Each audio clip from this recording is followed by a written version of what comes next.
Can you hear me now? Can you hear me now, or is this thing off? Sorry, guys. I've been having a few problems here. I don't know what's going on, but I can't seem to hear. Can you hear me now? I think I'm on now, and I think it sounds okay. So, before I begin, I just wanted to show this. Um, let's see, 1 second. Interesting. Very interesting. Okay. Okay. I am on all three of the platforms except for Rumble. And if you can hear me, please let me know if there's no echo. Hey, Marcus, can you hear me? And is there an echo? And if not, great. I could just dive right in with not much preamble. This is the third part of my review of The Dark Knight Returns. The comic book that basically led me to become a full cartoonist who writes and draws his comics. This was the one.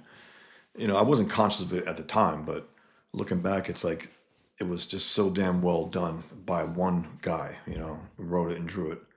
And that was exciting. So do let me know, Marcus, if you could hear me and if there's an echo, and I would appreciate that. And no echo, Marcus?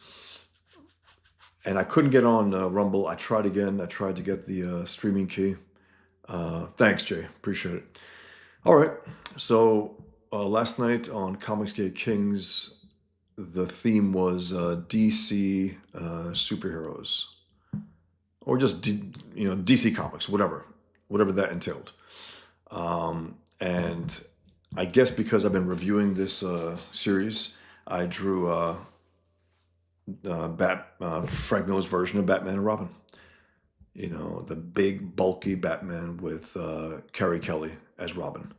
It was fun. It was very fun to draw. And there was something, thanks, Marcus. And there was something on the screen, at least when I was on live on Ethan's channel, that the background looked like it was moving, actually. And the background here, if you're aware of Al Williamson's art, he did this a lot, and particularly in the Daredevil comics that he inked over John Romita Jr. This really nice lines, very tight lines, and imperfect ones, which I liked. It was all hand inked. You can tell.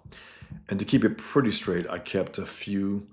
Every inch or two, I made a straight line, and I followed those with these horizontal lines. So very, very cool. It was fun. Okay, let me get that out of here. I just wanted to show that, and let's get on with the show. I'm Bosch Fawston, cartoonist Bosch Fawston. I'm working on a few different projects at once. An adaptation of a great novel, which I will officially announce at some point. I mentioned it here and there, but I'm always a little reluctant to, because I want the official announcement to take place before I speak too much about it. But and I'm also working on a comic book, The Pigman, which is my reaction to the atrocity of 9/11, but it's my reaction to jihad at large, to this savage enemy that we're facing, that civilization is facing and refusing to face. They're having their way with us. They've had their way with us since 9/11. Over 300,000 human beings have been slaughtered in the name of Islam since 9/11. Every single week, I post the body count from the religionandpeace.com. So that's what I'm doing. And I mentioned that here because Daniel Greenfield, who I used to do cartoons for, the great writer at Front Page Magazine, the great thinker, the great writer, he reviewed issue 3 of The Infidel Feature Pigman years ago. And he related it to The Dark Knight Returns. He goes, the closest thing to Pigman is Dark Knight Returns.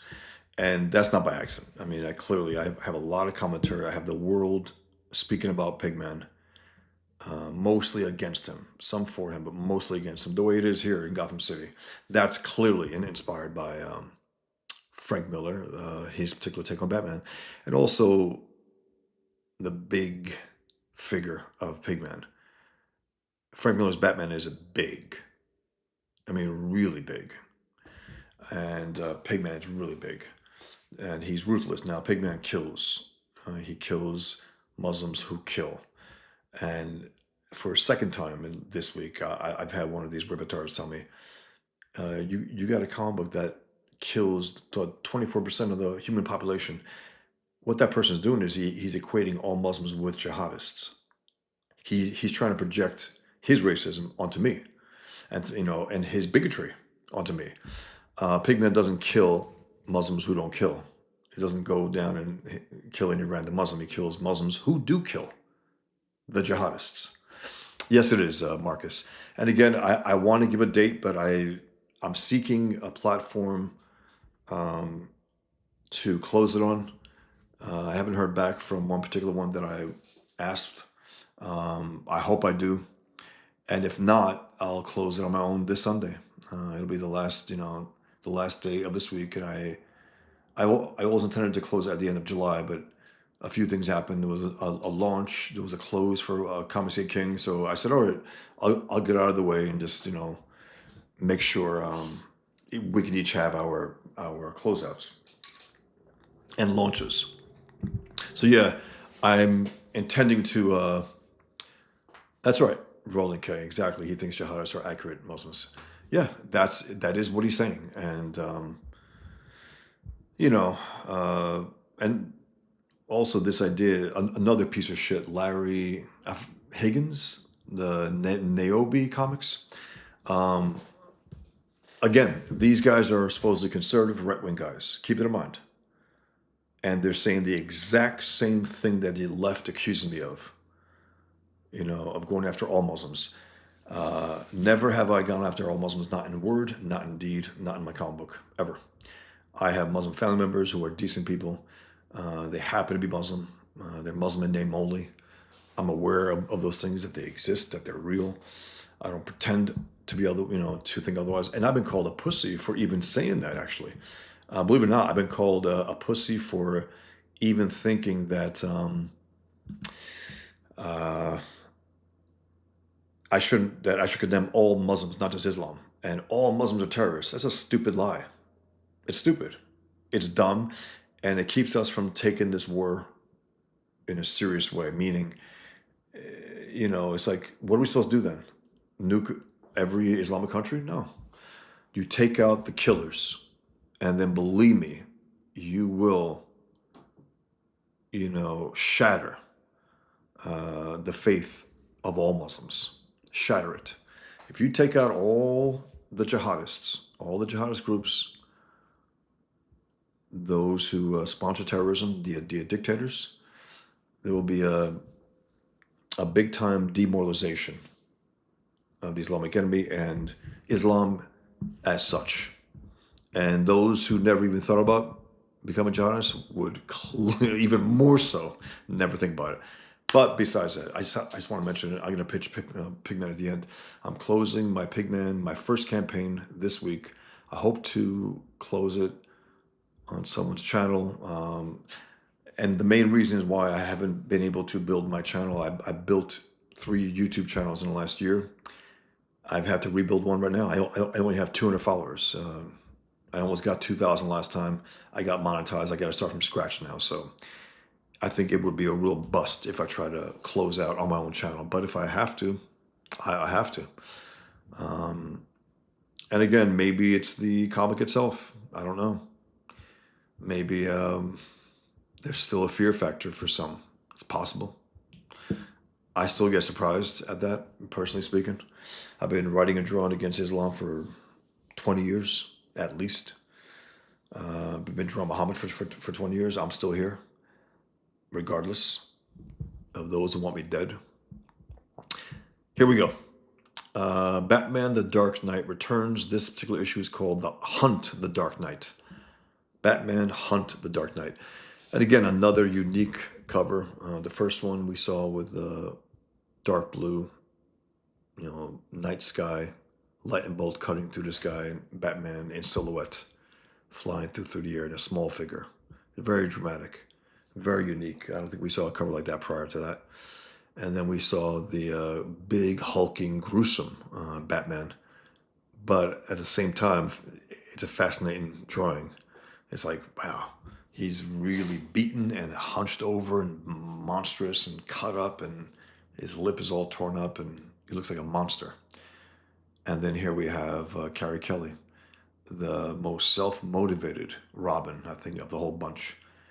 He didn't have to try to, he didn't have to try to motivate her to, he has to demotivate her to some extent. Like, okay, pull back here. She's very self-motivated, and I love that. I love that about her. And she just looks cool as hell in contrast to Batman. He's so dark and big, and she's this small little bouncing color, like a ball of, full of bright color. And she's very smart and effective as a Robin. So, okay. So that's a cover. Let me keep going. Hunt the Dark Knight. And here, conversion by Wildstorm. I don't know what that means. Digital conversion, something? I don't know. Jim Lee's Wildstorm, which ended up being, hey, Crazy Cat. How's it going? All right, guys. So this is the first narration of Superman that we have in this comic. And each character has, and again, I make no bones about it. I'm very inspired by this book. And for my current project, I have 5 different inner monologues. And I have different colors for each. I'll name what they are. I won't name who they are, but there is blue for true blue. There is red for passion. There is gray for the middle of the rotor. There is purple for like royal. And there is like yellow green for diseased.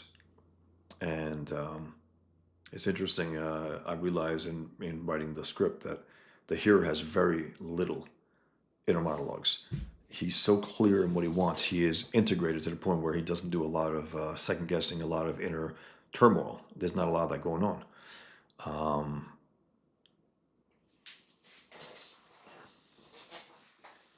Crazy Cat said, John is reviewing Superman, Whatever Happened to the Man Tomorrow, on next member review stream. You should read it and join him. I did a review stream with John. It was great. It was the original Secret Wars that Jim Shooter and Mike Zeck did. I haven't been invited back. I'd love to, but we'll see. We will see. RoboCop vibe strong. The film definitely took from this book.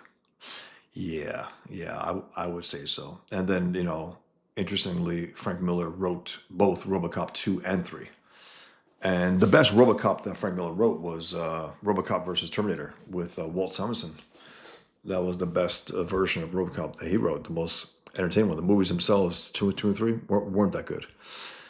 But anyway, so again, guys, I deviate. I go on all these tangents. I hope you don't mind them. This is an organic live stream review, so I'm going to go on for a while. But again, this book again it inspired me to become a writer, artist, not just an artist. We all want to become, at least those of us interested in comics, we all want to be, interested in drawing comics. But this is the one that really got me. I was young, so I said, okay, I want to write and draw comics. I want to do it all, and not just that. I want to write, pencil, ink, letter, color. Do the whole thing. Thanks, appreciate it, Red Walrus. Thank you. Okay, you got the big blue, and I love it because Frank Miller is not spelling it out for us at all. We read this and our mind goes, blue, Bruce, you idiot, you'll ruin everything. You're probably thinking Superman because was a little glimpse of him in the last issue. So here, above the clouds of Gotham City, you hear the words, Bruce, you idiot. You'll ruin everything for all of us. I always knew you would. And then you have the Joker's gang dressed like Nazis with the Joker's trans girlfriend with swastikas on her breasts. Pretty wild for DC to have published this. Miller did have a lot of sway. They wanted him there big time, and he probably had, if I remember correctly, Carmine Infantino was editing this, and they clashed, and he at one point was removed from the book, and then someone else came in. Could have been Denny O'Neil. I don't know at that time. I'm not 100% sure, but I do remember hearing that. Again, it was a clash of old and new. Miller was an upstart, uh, really making a lot of noise, kicking over the garbage, and you know, and some of them didn't appreciate it. Alex Toth, the great Alex Toth, didn't appreciate it.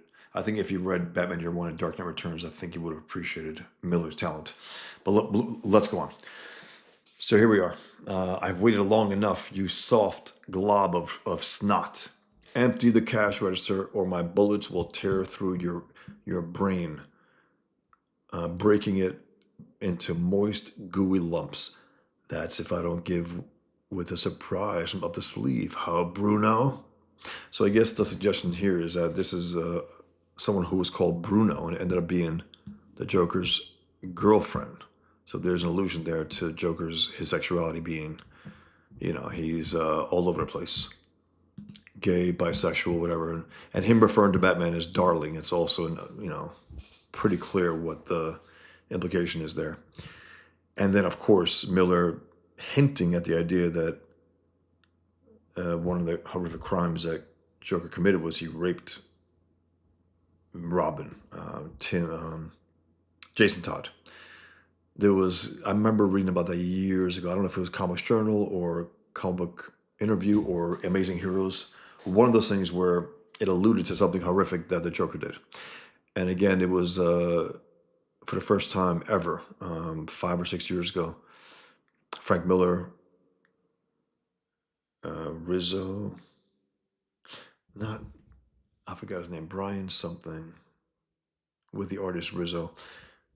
Brian Azzarello, Frank Miller wrote this one thing about the Joker and Batman right before Batman retires and comes back 10 years later here. So it was the thing that sparked his retirement.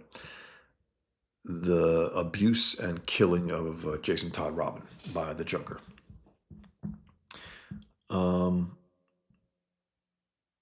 Crazy Cat says, how did Neil Adams react to this book? I can't say for sure. I know that he had good things to say about Frank Miller. I know that Frank Miller went to him for, he showed him his portfolio, and he always rejected it. He said he called it crap, and he was very harsh, but he kept coming back, kept coming back, kept coming back until he got good enough. And then I think he called it Marvel and said, Shooter or someone, there's a guy here, there's a kid here, maybe, check him out. So I don't know about this specific comic, Crazy Cat, but I know that he wanted Miller to write his Batman Odyssey, which I wish he did because that was horrific. Crazy Cat, thoughts on Damian Wayne, great Robin or the best Robin? He thinks he is, I think Carrie Kelly is the healthiest Robin. Again, her parents are leftists, potheads, shit people really, and she's sick of them. And she sees Batman and is inspired, and puts on that suit on her own, fights crime on her own, and saves Batman. And that's really good. I love self-motivated heroes more so than those who are forced to be in it. And I don't know Damien enough, but it'll be interesting to see what happens in the movie, because that's the word, that there will be a Batman and Robin movie with Bruce Wayne and Damian Wayne as Robin. I know that he's probably the fiercest Robin because he was trained by the assassins. He was trained by his grandfather, Ra's al Ghul, and his mother, Talia. So, and Batman, if I recall correctly, was trying to, get him cleaned from that, try to bring out the good in him after they kicked it out in a lot of ways. So Crazy Cat, I don't know enough about Damien. What little I read, pretty cool. But yeah, Yeah, Carrie Kelly is just again the she's pure of heart. She's self motivated. She knows her city is shit. Everyone around her, her mother and father, and she wants to do good. And she earns the Robin mantle big time. But yeah, but again, Damien, I haven't read enough. Uh, he was a real arrogant little ass. I remember that. But he probably was, technically speaking, probably of them all, the most highly trained of them all. Sorry, guys. This is I got I got to turn this off. Ah, 1 second, guys. Thanks for your patience. Give me 1 second. I'm going to turn this off because sometimes it automatically tries to connect to my phone. I try to put the phone on my computer to take a screenshot, but it's always wobbling. The camera's always trying. It's just weird. Like if I move here, it moves with me. Yeah, I don't think that's good. Um, Crazy Cat says Grant Morrison did a great job utilizing that lore and making an awesome character for Batman Son. Maybe I'm gonna have to read those again or read them for a first time. I know I read the first few issues of the Dick Grayson as Batman with Damian as Robin. But that just went like that. I mean, within 3 issues, I think Frank Quitely was gone. He had another artist. The attraction to me was the guys who did All Star Superman. That was the attraction. But we'll see. Hopefully they make a compelling Robin in the movie. It'll be very interesting. All right, and in that case, maybe Batman will be a lighter character than Robin, even right? Than Damian Wayne. And in the James Gunn universe, who knows how that'll look like? A blue costume for Batman with the oval, the yellow oval, maybe. Robin will be a little darker than him, attitude wise, because again, he was raised by assassins. And if I remember correctly, the first thing he wanted to do was kill the bad guys, and Batman had to try to stop him a number of times. But let us go on. Uh, let us go on. Okay. So, Bruno, that's the unfortunate looking guy turned woman there with breast, Joker's girlfriend. Clerk gone Billy Rob. So these are some of the leftover mutant gang members who have gone Joker. They've gone towards Joker side. Crazy Guy says that Grant Morrison run is definitely worth reading. Just get the omnibuses. Absolutely, man. All good, all good. I don't mind going back and forth. I don't think people do. Whenever I ask, they don't mind. But again, there's a live stream review. So here we go, guys. Bruno got nasty, Don. Bruno get nasty, Don. You see, Bruno don't shiv. And here's the storekeeper. He looks like he's loving this. Look at this. He's loving this moment. And there's a reason why. Because of this person right here. He goes, your boys used to be mutants, huh? Guess since your boss got his ass flattened, they'll work for anybody. Guess with your boyfriend in the loony bin, you got to pay for your own body work. Nice work too, can barely see the stretch marks. I'll strip your flesh with my teeth. So I guess that's Joker's boyfriend from prison who got some work done and is gruesome. And then you have this old woman screaming her head off. Thief, you're a thief. 7-Eleven sells this for $2.50. And one of the former mutants now is Joker's girlfriend's gang members puts a gun right to her nose. And then you hear, he's young, he's quick, he almost pulled the trigger. You got this old woman who smashes the guy's head.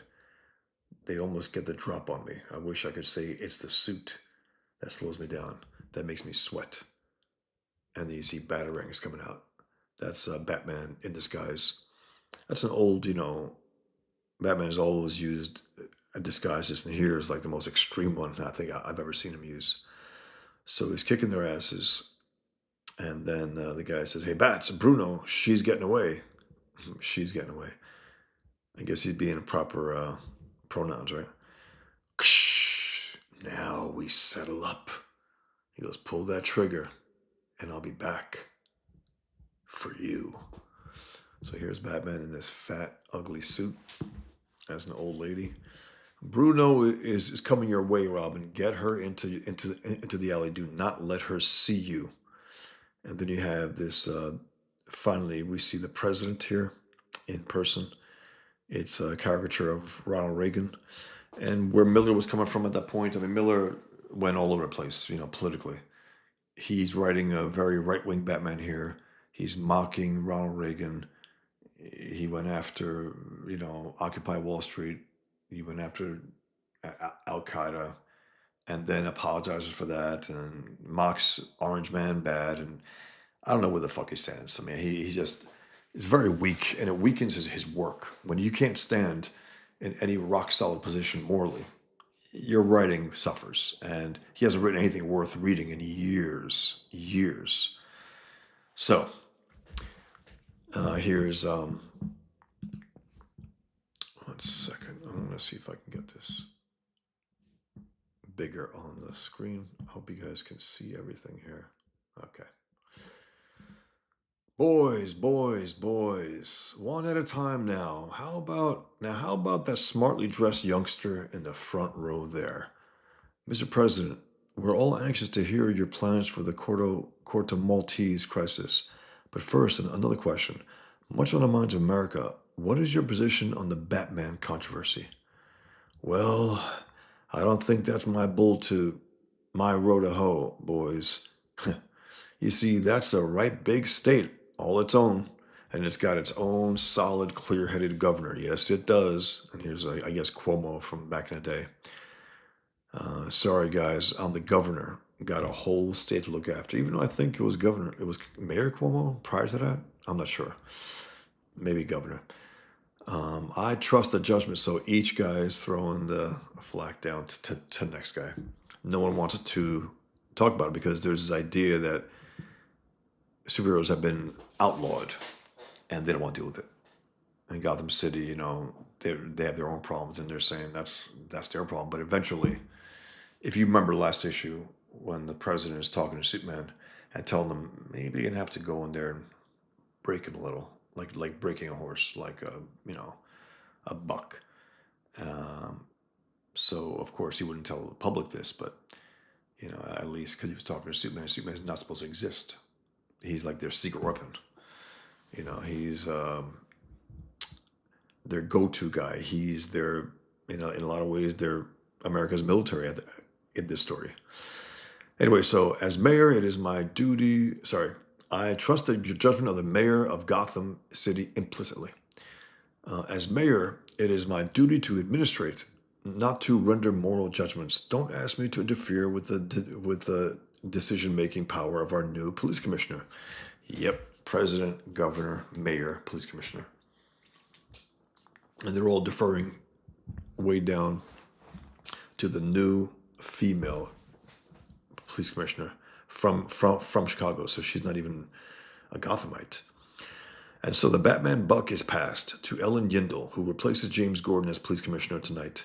Will she fulfill her promise to issue an arrest warrant for the Batman? The media trying to create this as if that's what has to happen. That's our greatest problem right now, that Batman isn't arrested, that he's taken out these criminals. And again, this is our world in a lot of ways, with Trump and with anyone who does anything good. Channel 2 will broadcast the banquet live. Gordon is scheduled to introduce Yindel, a graceful gesture, considering their differences. We may see some sparks fly. We may see some sparks fly, Tom. That we may, Lola. We'll be right back as Julie Parks brings us a story we don't know whether to classify as an atmosphere anomaly or a UFO sighting.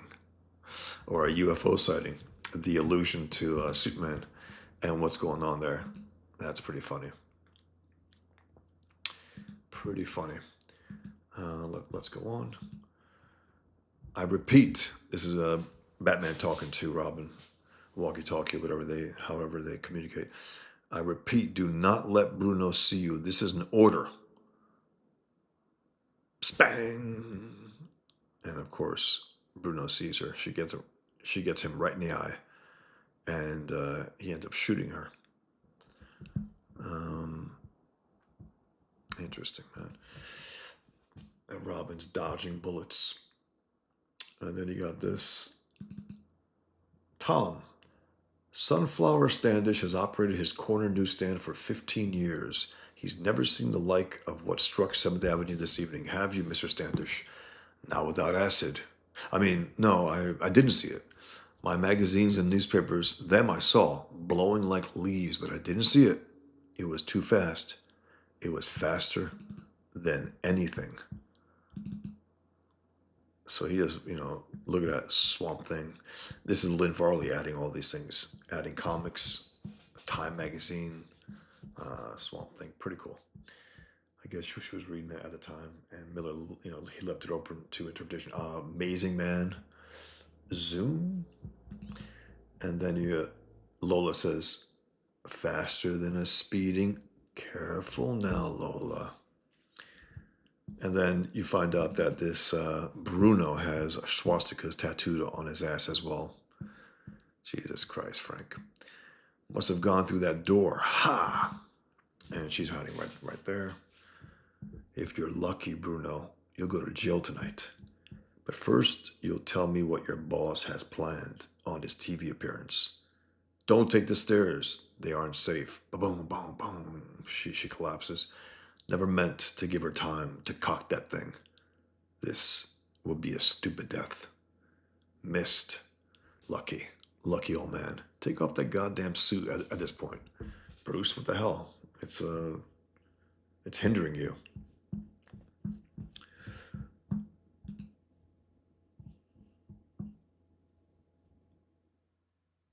Marcus says, I wasn't crazy for mocking Ronald Reagan.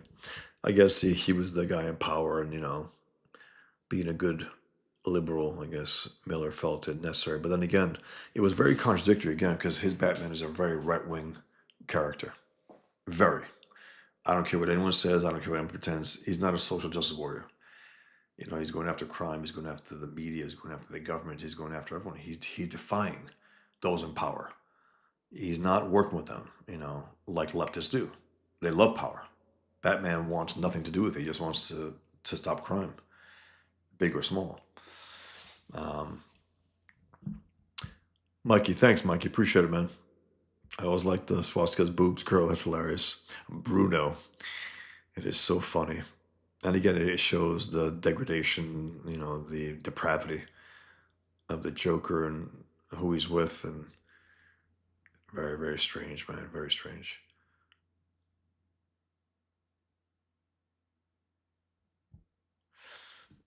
Crazy Cat says, this scene is in RoboCop. TV reporter interviewing Burnell. Yeah, I mean, he has the media interview a ton of people in this Crazy Cat. Seems a bit excessive. What does the interviewing?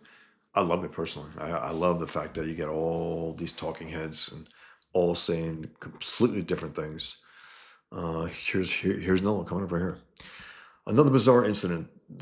This one in the South Street subway station. Advertising agent Byron Brassballs, Brassballs, told reporters. That's pretty on the nose or on the balls.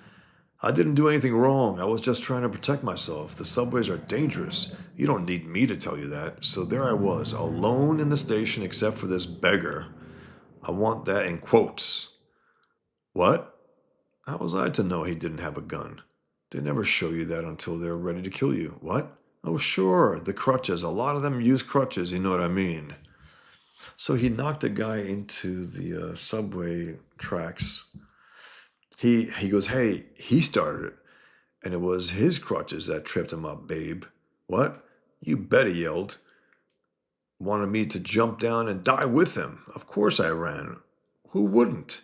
Then something hit me hard in the chest.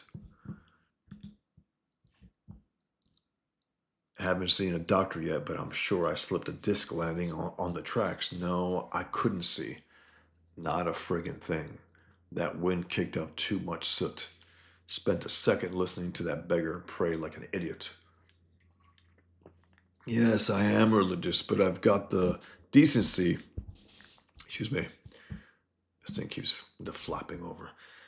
Um, 1 second, guys. Get these little ticks here. I'm sorry about that. Pull this up a little more. I'll make it a little bigger. I am religious, but I've got the decency to keep it in church. Then I heard the scream of twisting metal, shouts from inside the train, people bitching. Finally, the soot settled. And there it was, the train, I mean. Its front end crushed inward like it ran into something, well, something, something more powerful than a locomotive, right, Tom? Lola, the last thing we need is trouble with the FCC. Softening up, she'll start talking soon. What's that sound? The floor. It's shaking. Not an earthquake. Do not panic. Whatever it is, it's localized and moving across Gotham's south side. And again, Miller here is really putting on the caricatures. Lola looks a little more cartoony. People on the street look a little more cartoony. But it's fine work. It's fine. It works. And the color, again, is fantastic. Look at this. A blue bolt right out of the sky coming in. No, no, not him. Not now. And then you hear Bruno go, ha, I have you. The room goes hot. Metal explodes. And you see him dispatched. Bruce, we have to talk. I'm busy tonight. You've just cost me hours. Tomorrow morning, my place. Stay out of my way until then. It's funny to see Bruce Wayne with that. And again, this is very different than we saw in the first issue. As I mentioned, he went all out and was very more representational than he ends up being. Each line around the teeth, you know, he doesn't suggest teeth. He actually draws every single one. Wrinkled up with a little like a 5 o'clock shadow, and then Superman busts out of there. Also, Robin's like, "What the?" And again, okay, this is where Frank Miller begins inking parts of the book. This page is Klaus. You can tell. That right there is Frank Miller. This Frank Miller. This is Frank Miller. These panels right there are 100%. And clearly the next one with Robin, that's Frank Miller right there. This is Klaus Janson. This drawing, Frank Miller, this drawing, Frank Miller, in terms of inks. And it's funny, I always knew there was a difference between little aspects when I first read it, and there's proof positive in the artist edition, the gallery edition that I have here, because there's vellum sheets over certain panels over the book that let you know what Frank Miller inked. And sometimes, I showed you earlier in the first part of this review, part one, you saw the contrast between the pages that Klaus Janson inked and that Frank Miller inked, and some of the pages that Klaus Janson inked we never saw. Only see it in this published form, which is one of the great benefits of having this book. Because again, this is an all-timer. Next year will be the 40th anniversary of this book, guys. 40th anniversary. And I hope DC is wise enough to make the most of it, to really celebrate it. Miller's still around, Klaus Janson's around, Lynn Varley, as far as I know, even though she's been quiet as hell. I don't know. I know her and Miller divorced a number of years ago. But you want to honor this story and what it brought to DC, and sparked a whole, it inspired a lot, some good, some bad. I don't think it's this fault. I don't think it's a fault of Miller that people went quote unquote grim and gritty.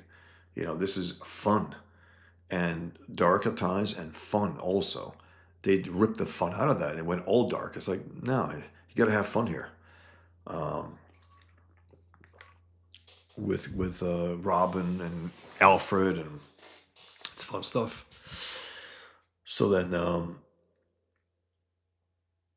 it's now, I believe this is supposed to be Carrie Kelly's inner narration, and it was supposed to be yellow, because green Joker, blue Superman, gray Batman, and supposed to be yellow Carrie Kelly. And I think they didn't decide yet or something because that's not Bruce Wayne. That's not Batman. Batman just witnessed, Superman. He wouldn't say something hurls itself into the sky, something leaps a tall building with a single bound. He knows who is there. He would be referring to Superman at that distance. He knows him. So that is the inner narration, the inner thoughts of Carrie Kelly. And they should have been yellow, but it's fine. So there's a potential war rumbling. Let me read some comments here, guys, and then get back to this.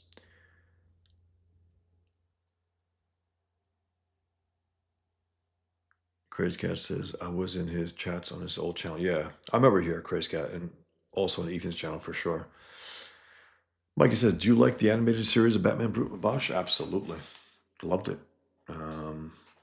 Some really, really good stuff in there. The Mr. Freeze stuff was great. The Joker. And I particularly liked the redesigned version with the full black suit with just a black bat. I love that one. Because the first one was a little too wobbly, a little too.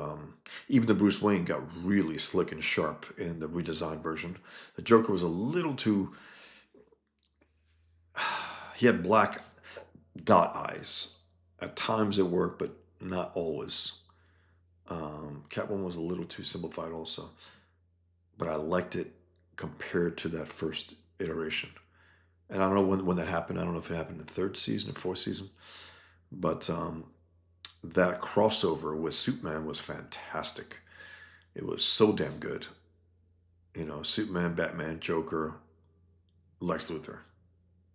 One of the best crossovers you ever find with a Superman Batman. So well done. And the music, it owed a little to the Batman movie,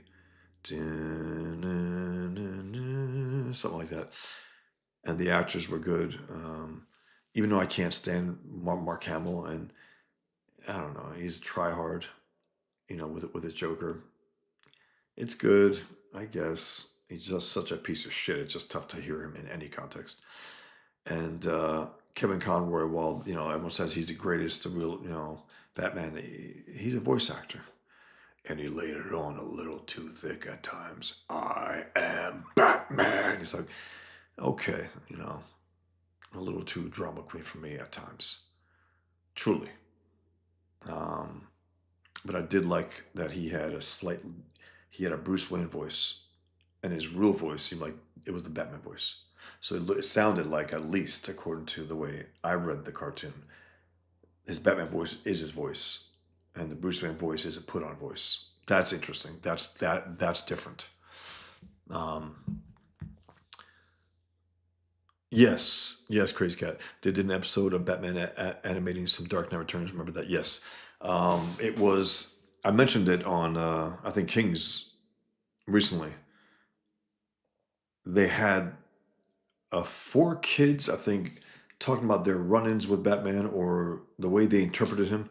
And you had the Dick Sprang version, you had other versions, and then you had a Dark Knight version. And on top of that, you had this fruity kid walking up with a feather boa, and he was saying, "Well, I think Batman should have this," and they're like, "Oh God, Joel."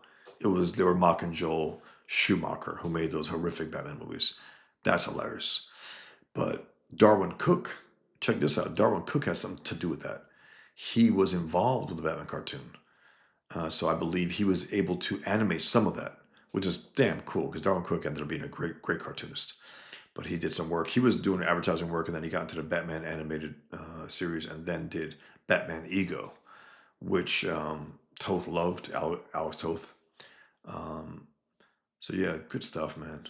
Really, really good stuff.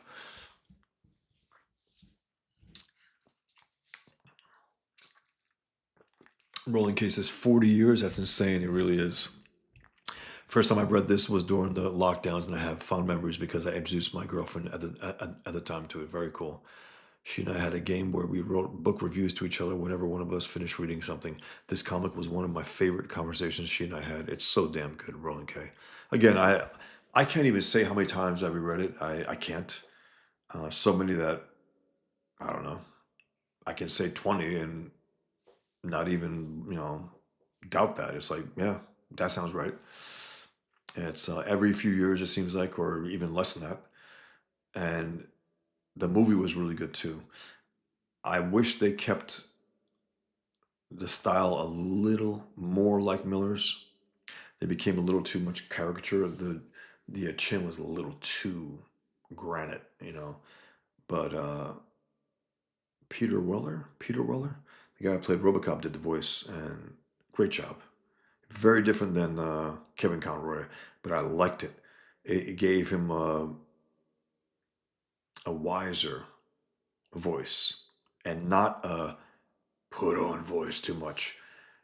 For all, however good Bill is, he fucked up with the voice at times to the point where if I'm Nolan, I'm like, you know what? I want these movies to stand the test of time. I'm gonna fix some of that stuff. We'll take it over the bridge. You can't do that. You can't do that and leave it in a movie. You can't. You got to take it out. You got to fix that. You know, that was the one flaw of his performance at times. I understand the reason why he did it and all that. Fine, differentiate himself and be like a beast, and he's, always hopped up. But still, it's not great. I know people complain about other things like the Bane voice. I loved. I thought that was fantastic. And think about the circumstances. You got this beloved performance by Heath Ledger as a Joker, and then you have, and he was supposed to be in the Dark Knight Rises, the Joker. Heath Ledger was supposed to be in there, and I think, if I'm not mistaken, he was supposed to at least team up in some capacity with Bane. But then you have Tom Hardy coming in and doing a follow up and not having any hesitation. Clearly, he's like, I got this immortal performance here that everyone loves, and I got to come in here and bring something different, completely different. And that was the great thing about it. It was completely different than the Joker. It was a physical threat to Batman, which you rarely get. Um, and that's why I do think that the mutant leader ended up morphing into what ended up being Bane, because it came out a few years after this, you know, and the mutant leader kicked Batman's ass, and Batman came back and kicked his ass the way it happens also in the comic. Um,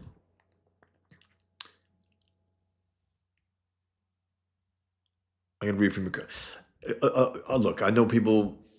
I want the engagement. I want to read your comments. Those who aren't aware of that and might not like it, I'm sorry. Too bad. I like it. I like going back and forth with you guys. It's part of this whole process here. It's like it's an organic thing. I really appreciate the give and take. Um, Headless Bourgeois. Hey, that was the best version of how a Superman Batman first met story ever done. 100%. It was clever. It was fun. It was playful. Where you peaked, where Superman uses his X-ray vision behind a mask. He goes, "You peaked." He goes, "Bruce Wayne," and then Batman, put a bat, like a spider tracker, like a bat tracker, on Superman. He goes home, and then he sees it, and he looks out, and way down on top of a building, he sees Batman. Like, you know who I am? I know who you are. Brilliant, brilliant, smart, clever, funny, and great. Just great stuff. Roland K said, "I'll give Mark Hamill credit for publicly supporting Israel, but I agree, he's such a little bitch." Does he publicly support Israel? If he does, that is to his credit, considering the madmen around him. I didn't know that. Interesting. So I guess people can remind him, hey, you're just like Trump, right? He supports Israel. He's insufferable. He's insufferable. And he's so insufferable, I guess, that I didn't even catch the fact that he's in support of Israel against monsters, which I think any sane, rational person should be. I don't give a fuck who they are. By the way, have you guys seen that piece of shit, Andrew Tate, say something. He posted a video. I guess he is telegraphing the idea that this hot new anti-Semitism is going down a little because those who have been pushing it as hard as they do are losing credibility, and therefore he says something like, "If you can't work out, what you gonna blame the Jews? If you can't do this, you're gonna blame Jews." It's another grift. That's it. The guy's a piece of shit, and he became a Muslim for who knows what reason. They paid him off. Who knows? I don't know. You know, he belongs there. He's a misogynist and all that, but I don't buy it. I don't buy that a grown man, 35 years old, is going to do that genuinely. I just don't. I don't think any adult really finds himself doing that, converting to something like that. And again, he still smokes and drinks and all that stuff. Really? Isn't that supposed to be un-Islamic? Haram? Crazy Cat says they're publishing Dark Knight Returns on DC comic. Yeah, are they? Because every time I see them, I don't see it. And again, Crazy Cat and others. Every time I see a new version, I get it. I don't care. I just get it. I have multiple copies. I have this. Let me show you. Let me show you guys if you haven't seen it. Um,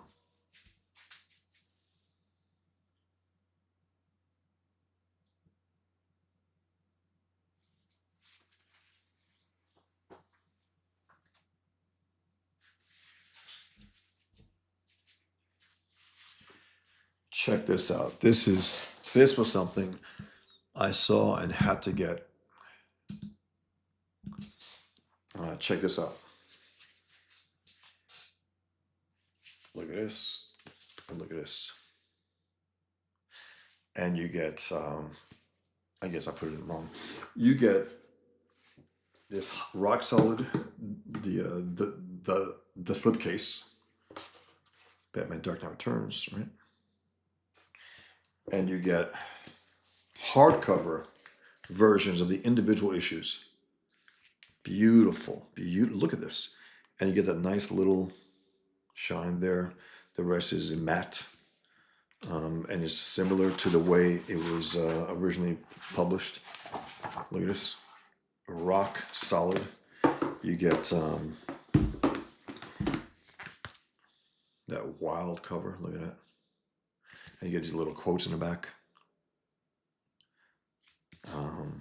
Beautiful. And then also you get, well, this is the one I'm reading right now as we read. How cool is that? Another shot. And then you get this epic climax. I mean, Miller just went off. He absolutely went off. So damn good. Okay, so this is the way they belong. You see Robin there. That's the way she should be. That's the way the book should be, from the first one to the last. So that's a great way of reading it as well. I have it digitally. I have paperback. I have these hardcovers. I had the complete Frank Miller Batman. I think it fell apart eventually. And every time I see a new one, and of course I got the huge, monstrous gallery edition, the artist edition, and also the Absolute Dark Knight, which unfortunately also has a Dark Knight Strikes Again, which is horrific. I know people pretend to like it some, but it's horrific.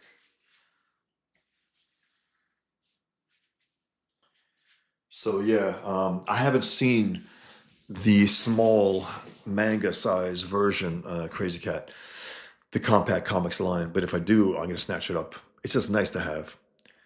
Yes, I've seen a lot of them. I've seen Watchmen. I just haven't seen the Dark Knight one yet. I've seen everyone except that. I was like, what the hell's Dark Knight? You know, they have to have that. It doesn't make sense to me. That's the one that they should have. Crazy Cat says they're publishing Dark Knight Returns in the DC compact comics line. Have you seen those? They're $10 each for self-contained classic DC Dimensions of a trade paperback. Yes. Rolling K said, "Who's your favorite live-action Batman actor?" Christian Bale. Yeah, Christian Bale for sure. Even considering the fact that that growl went overboard at times, he just brought as much authenticity as you could into a pop movie. You know, I believed him. I believed he was as obsessed as he was. I believed he was as damaged as he was, as angry as he was.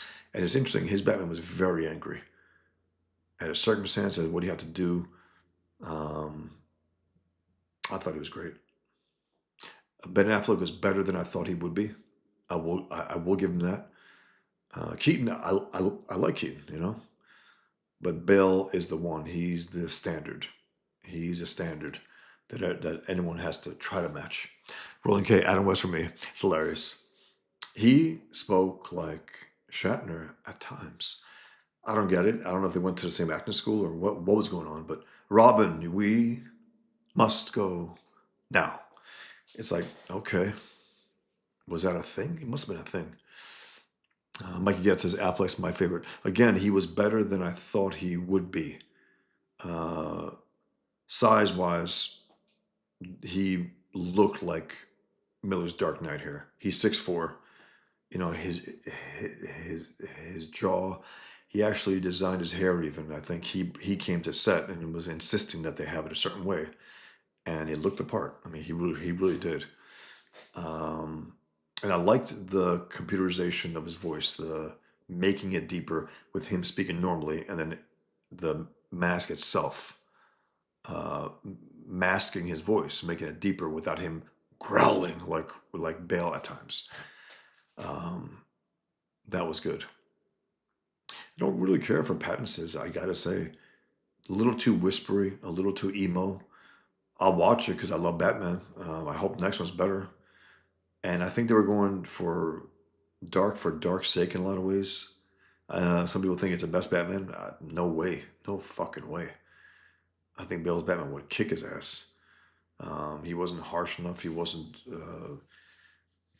there enough. He wasn't like threatening enough. Um, I hope they go big in the next one, and I hope. And again, it's not just a trope that he's a playboy. It's a front. It's an act. He can't go around looking like a guy who's Batman, but wearing black suits, black hair, black under his eyes, walking around like this. Everyone's like, "Oh, that's Batman." No, he's supposed to try to deflect that. You play a part. Just so as you put on a suit for Batman, you play a part as Bruce Wayne. That's the story. It's not just yeah, I guess you want to keep it real, and also the Nirvana song in the middle of it. Come on, guys, don't put pop tunes in the middle of it. And I know people want to say Nirvana's not pop. Yeah, they are. They're very very popular. It's pop music. Don't put that in the middle of movies, especially Batman movies. It doesn't make sense. Rolling Case, the dialogue was what caught my attention the most. I wasn't expecting it to have so many memorable lines. 100%. This is packed with that. And this book in particular, this one, and what Batman says about the Joker is fantastic. Oh wow, Crazy Cat says I just picked up Darwin Cook's New Frontier in the DC comic. Oh, they have it there. Okay. See, I was looking for my New Frontier book the other day. I couldn't find it. I couldn't find it. I recently moved, so I thought I had it on my wall here, but um, I will get that compact one. So thanks for letting me know that they have it. That's pretty cool. Reading it for the first time. Okay, it's funny. It's not on par with Dark Knight or Watchmen, but and also that Cook had a tendency to cutes up everything, make everything a little too cutesy. The women were too cutesy, even the men at times. Like circle heads for Batman and Superman, small chins, no real jaws. What the hell is that about? The Flash looks like a child in there. A little strange. It seems like he took a little more. He had a little more respect for Green Lantern, I think, for Hal Jordan. It looked like, at least to me. Um, Elements of it were good. Overall, it's not one of these all-time greats, but it's good comics. I will say that it's definitely good comics. Um,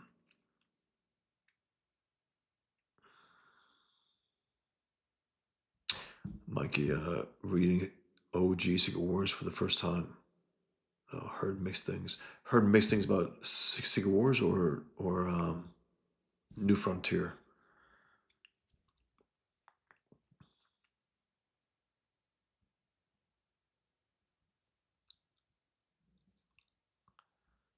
Cool. Thanks, Roland K. Yeah. Yeah, I like having you guys here and go back and forth, and we can discuss all this. I'm going to read a few more comments, and then I'm going to get back to this. Actually, I'll get back and read about 4 pages, and then get back to you guys. So here we are. It's the introduction of Superman officially into this world, communicating with Batman, at least off screen, because all we see is that blue bolt, which is exciting again. And it's the same thing that they did with Batman. It's smart. It's really smart writing, smart drawing, where Batman was seen as this black creature shadow until you saw him bust out on that splash page. All we see is Superman is a bolt out of the blue, right? Um, so here we go. Soviet representatives stormed out of the hall, repeating this late-breaking story. U.S.-Soviet talks on the Corto Maltese crisis have broken down, terming U.S. military support of the regime of General Montalban, is it Ricardo Montalban, as fascist aggression. The Soviets pledged a total military commitment. This has been a News 6 special report. Bodies of a pusher and junkie found hacked to pieces in a West End tenement. Members of the disbanded mutant gang are carrying out their threat to Gotham's underworld. Now, hold on a second. Bodies of a pusher and junkie. Jesus, okay. So, Sons of the Batman are killing criminals. The mutants are dead. The mutants are history. This is the mark of the future. Gotham City belongs to the Batman. And then you got, do not expect any further statements. The sons of the Batman do not talk, we act. Let Gotham's criminals beware, they are about to enter hell. And then you have this piece of shit, Bartholomew Walper, the Joker's psychiatrist.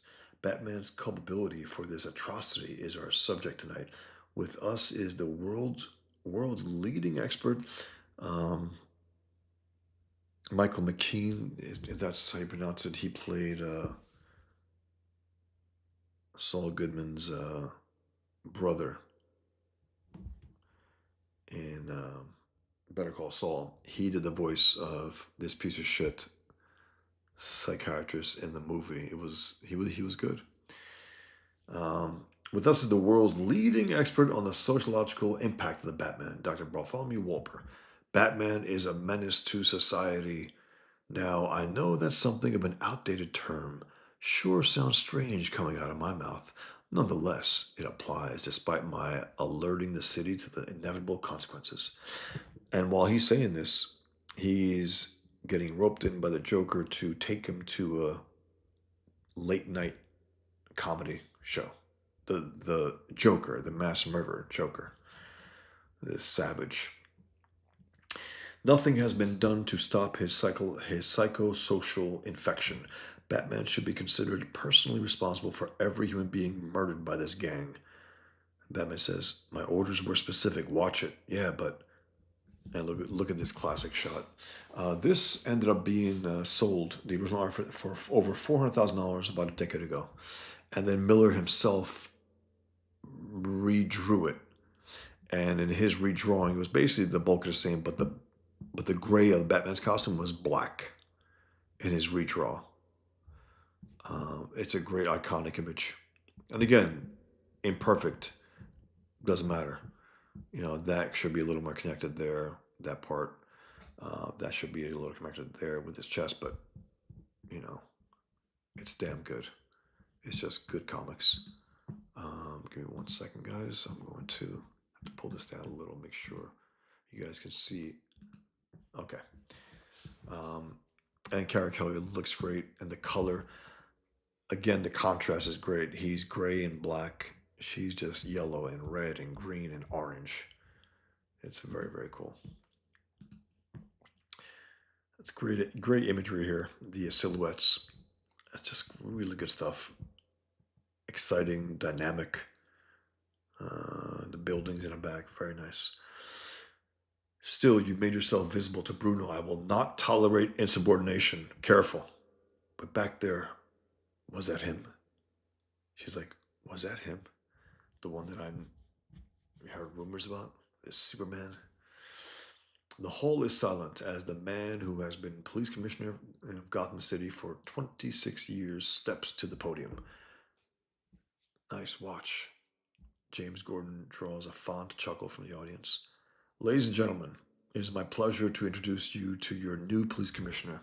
I do not envy her the next few years. The job has few rewards. The best you can hope for is that when you're finished with it, things aren't as lousy as they would have been without you. Ellen Yindel is eminently qualified for this job. To attempt to quote her outstanding record in a minute I'm allowed would be a disservice to her. Rather, I offer my sympathy in the knowledge of what she faces. And Batman tells Robin, if you disobey ever again, you're fired. She's like, we going somewhere or what? To the only solid lead I've got left, Robin, a man named Abner. Joker's guy, the bomb maker. Gordon continues in his retirement, I guess, speech. She faces a city of thieves and murderers and honest people too frightened to hope. She faces life and death decisions every hour to come. Some will torture her. She will face a man who is the living spirit of something we need. She may be his enemy. She may learn from him. I wish her well. Thank you and goodbye. Good stuff. Good character from Miller here. From this to this to that. That dead look right into the camera. There is strained applause for James Gordon because he brought truth there. And again, this is Lynn Varley doing her part, adding to the art, putting a big curtain there that wasn't there in the original drawing. It's just nice stuff. So they're holed out on his building. Figure we've been doing the spider here for less than 3 years. Patience, Robin. It'll keep you alive. Abner isn't home. Aces. I get some clues. She's bored out of her mind and has to. And he goes, Robin, no! And yes, a standing ovation for Police Commissioner Yindel. Thank you. I am honored to share the stage with James Gordon. He spoke of decisions. Now I must make my own. And Robin sees this ugly little doll there. She goes, ugh. Ugh, yourself, bitch. He goes, I said no. It talks. Despite Gotham's plague of crime, I believe our only recourse is law enforcement. I will not participate in the activities of a vigilante. Therefore, as your police commissioner, I issue this arrest order for the Batman on charges of breaking and entering, assault and battery, creating a public menace. Yeah, Batman goes to a hellhole. The cops can't stop it. A citizen, he steps up and tries to stop this crime wave, and he gets to be hunted down as the main problem with Gotham City. Sick stuff. This is our world. And again, guys, whenever Marvel says it, the Marvel Universe is the world outside our window. No, it isn't, rats. If it were, you'd be publishing comics against jihad, not publishing, Muslim superheroes. If it's the world outside your window, literally, when it was in New York or still is, that those towers were, people that were slaughtered in those towers, and you didn't do shit about it creatively. Nothing. So don't tell us this story is our world. It reflects a lot that was going on, and that's still going on. Yeah, you have this iconic characters, but a lot of truth here that's going on with the world, with the attitude, with the responses to Gordon, to Batman, and so on, to the institutions vilifying him and not the scum of the earth. And then there's a huge explosion from that doll. And listen to this dialogue. As Roland K mentioned, the dialogue, to me, it's it's as good as it gets. I'll read these 2 pages and then get back to your comments, guys.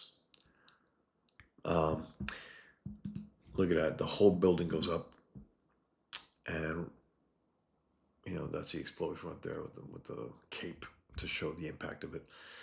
I'll send Robin home. I'll help the emergency teams as best I can. Robin's in shock. He's holding her. I'll count the dead one by one.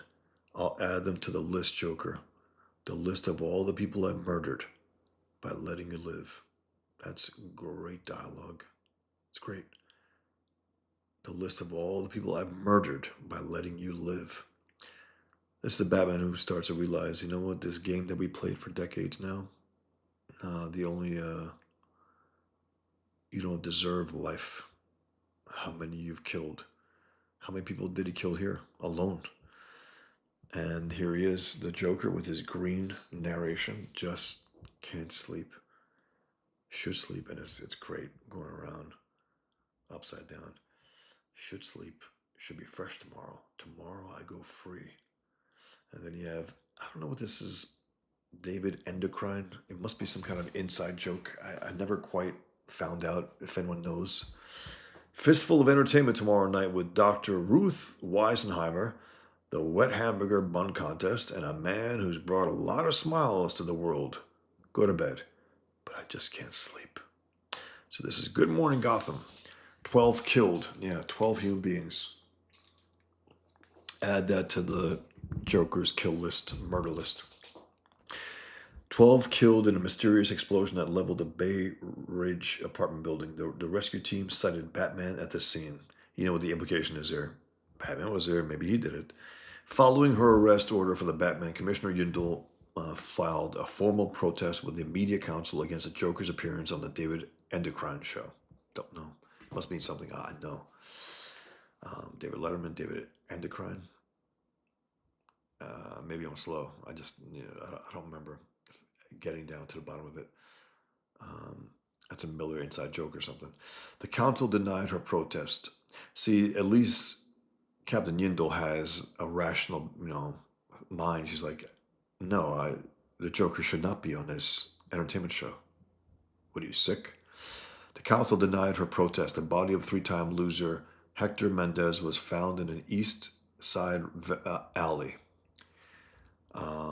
He had been literally skinned alive. Jesus Christ. The American Hostages Guild has declared a general strike in response to treatment of their members in the recent Libyan incident. Yeah, Islamic troubles there. And then, of course, and look at this. This is an epic drawing of Clark Kent. And look what Bruce says. Bruce is standing there with his horses, and I guess what is supposed to be a dog, even though it looks like a pig there. He goes, despite massive Soviet arms buildup in the waters surrounding Corto Maltese, the president promises that America will not be the first to deploy nuclear weapons. So Bruce says, there's just the sun and the sky and him. Like he's the only reason it's all here. Then he ruins everything by talking. You're not a young man anymore, Bruce. Maybe if you'd learn to slow down, find your niche. But times have changed, and well, it's just not healthy. You'll burn yourself up. I know, you look better than you have in years, but you're going to make me come right out and say it, aren't you? And look at Bruce's response. Nobody can make you do anything you don't want to do, Clark. I love that. And he's also alluding to the fact that he is doing something on orders of others, that people are making him do something he doesn't want to do, and so on. So it's not just a cheap crack. It's a smart man's response to it. All right, guys, let me go back and read some comments, and then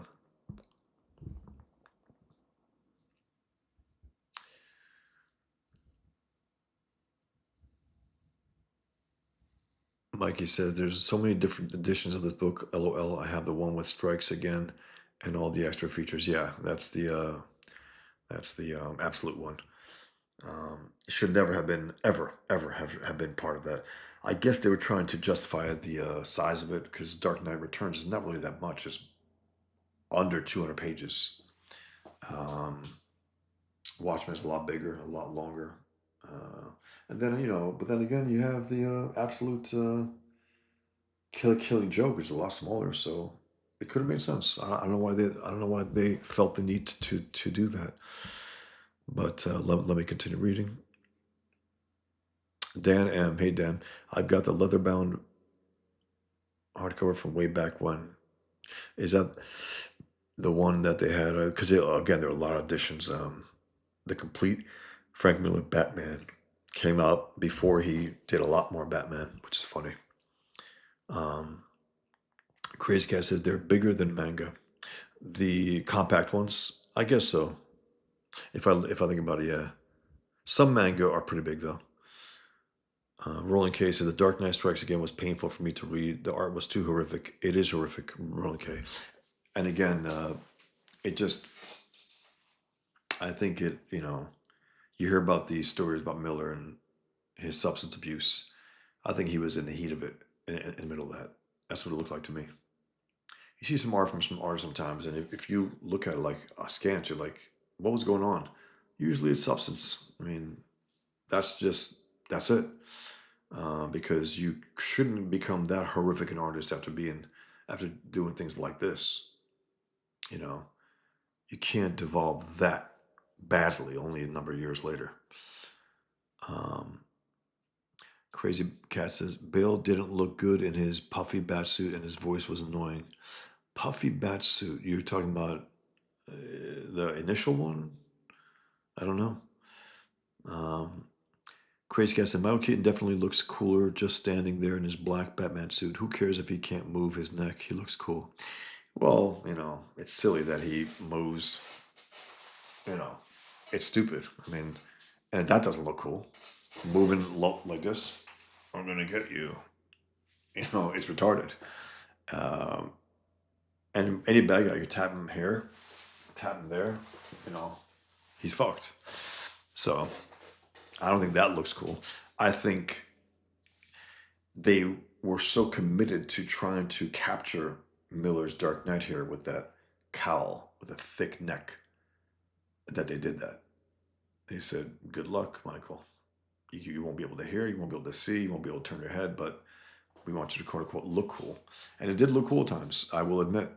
Um, Whoever did design that went completely outside of what we would have expected. They didn't do the tights clearly. They did body armor, and it was black. That was new. It was all black. Um, it was pretty cool. Crazy Guy said Batman had got to be cool, Bosch. You know this. Bill's puffy suit was not cool. I don't know what you mean by puffy suit. I have no idea. Bill was rock solid. Uh, Keaton was not. Keaton didn't even bother working out at all in any of the Batman movies. You never saw him shirtless. You never saw him. The only time I saw him shirtless when he was upside down, going back and forth like a bat, and he was an average build, if not below average.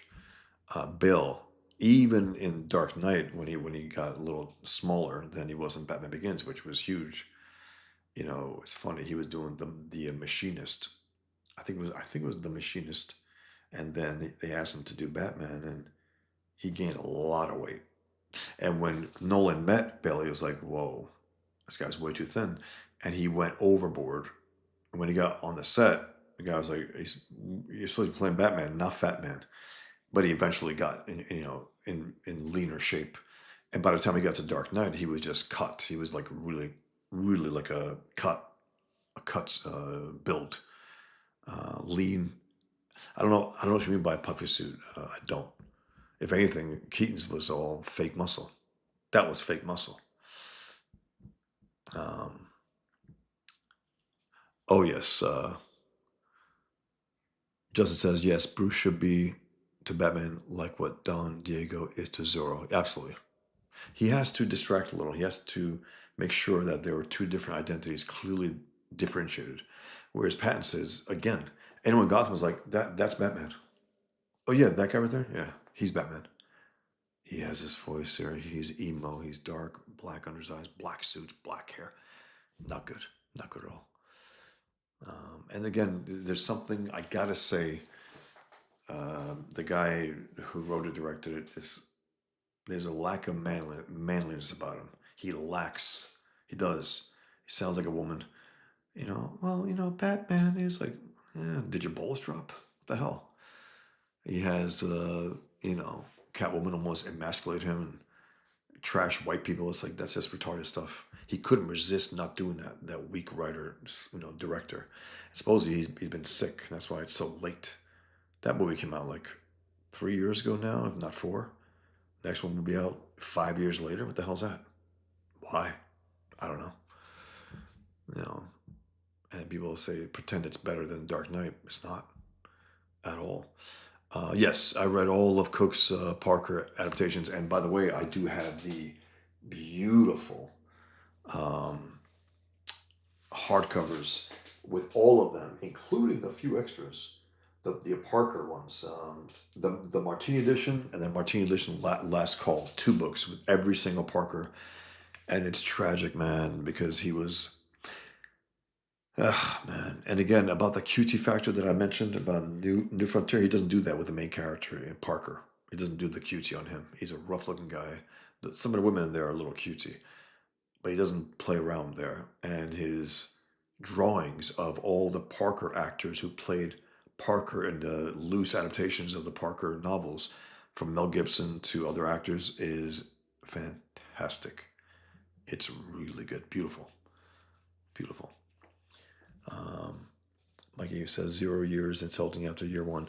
0 year. Was that Scott Snyder? If it was, I don't care if it's not for Scott Snyder at all. I think he's weak. I think his Batman is, I don't know, especially this new version. It's shit. I like Capullo, even though aspects of it at times were a little, the way he made the mask with the straight line across his nose, across his whole forehead. I don't. It was forgettable. The something of owls. You know. Okay. Not great. Um, Mikey says Secret Wars. I love New Frontier. Yo, Stealth. How's it going? Graveyard Grifter says good to see you streaming. Thanks, man. Thanks for being here. I know it's supposed to be David Letterman, but Marcus. But what's with the endocrine? Is that an inside joke? Is that? I think I looked it up once. I tried to find. I don't know what the actual term, what the name is though. Mikey gets yes. Mikey says he was working. Miller was working on Strikes Again during 9/11, which fucked him up, and he did coke and was drunk. I imagine working on it. Hey, he was living in New York as well.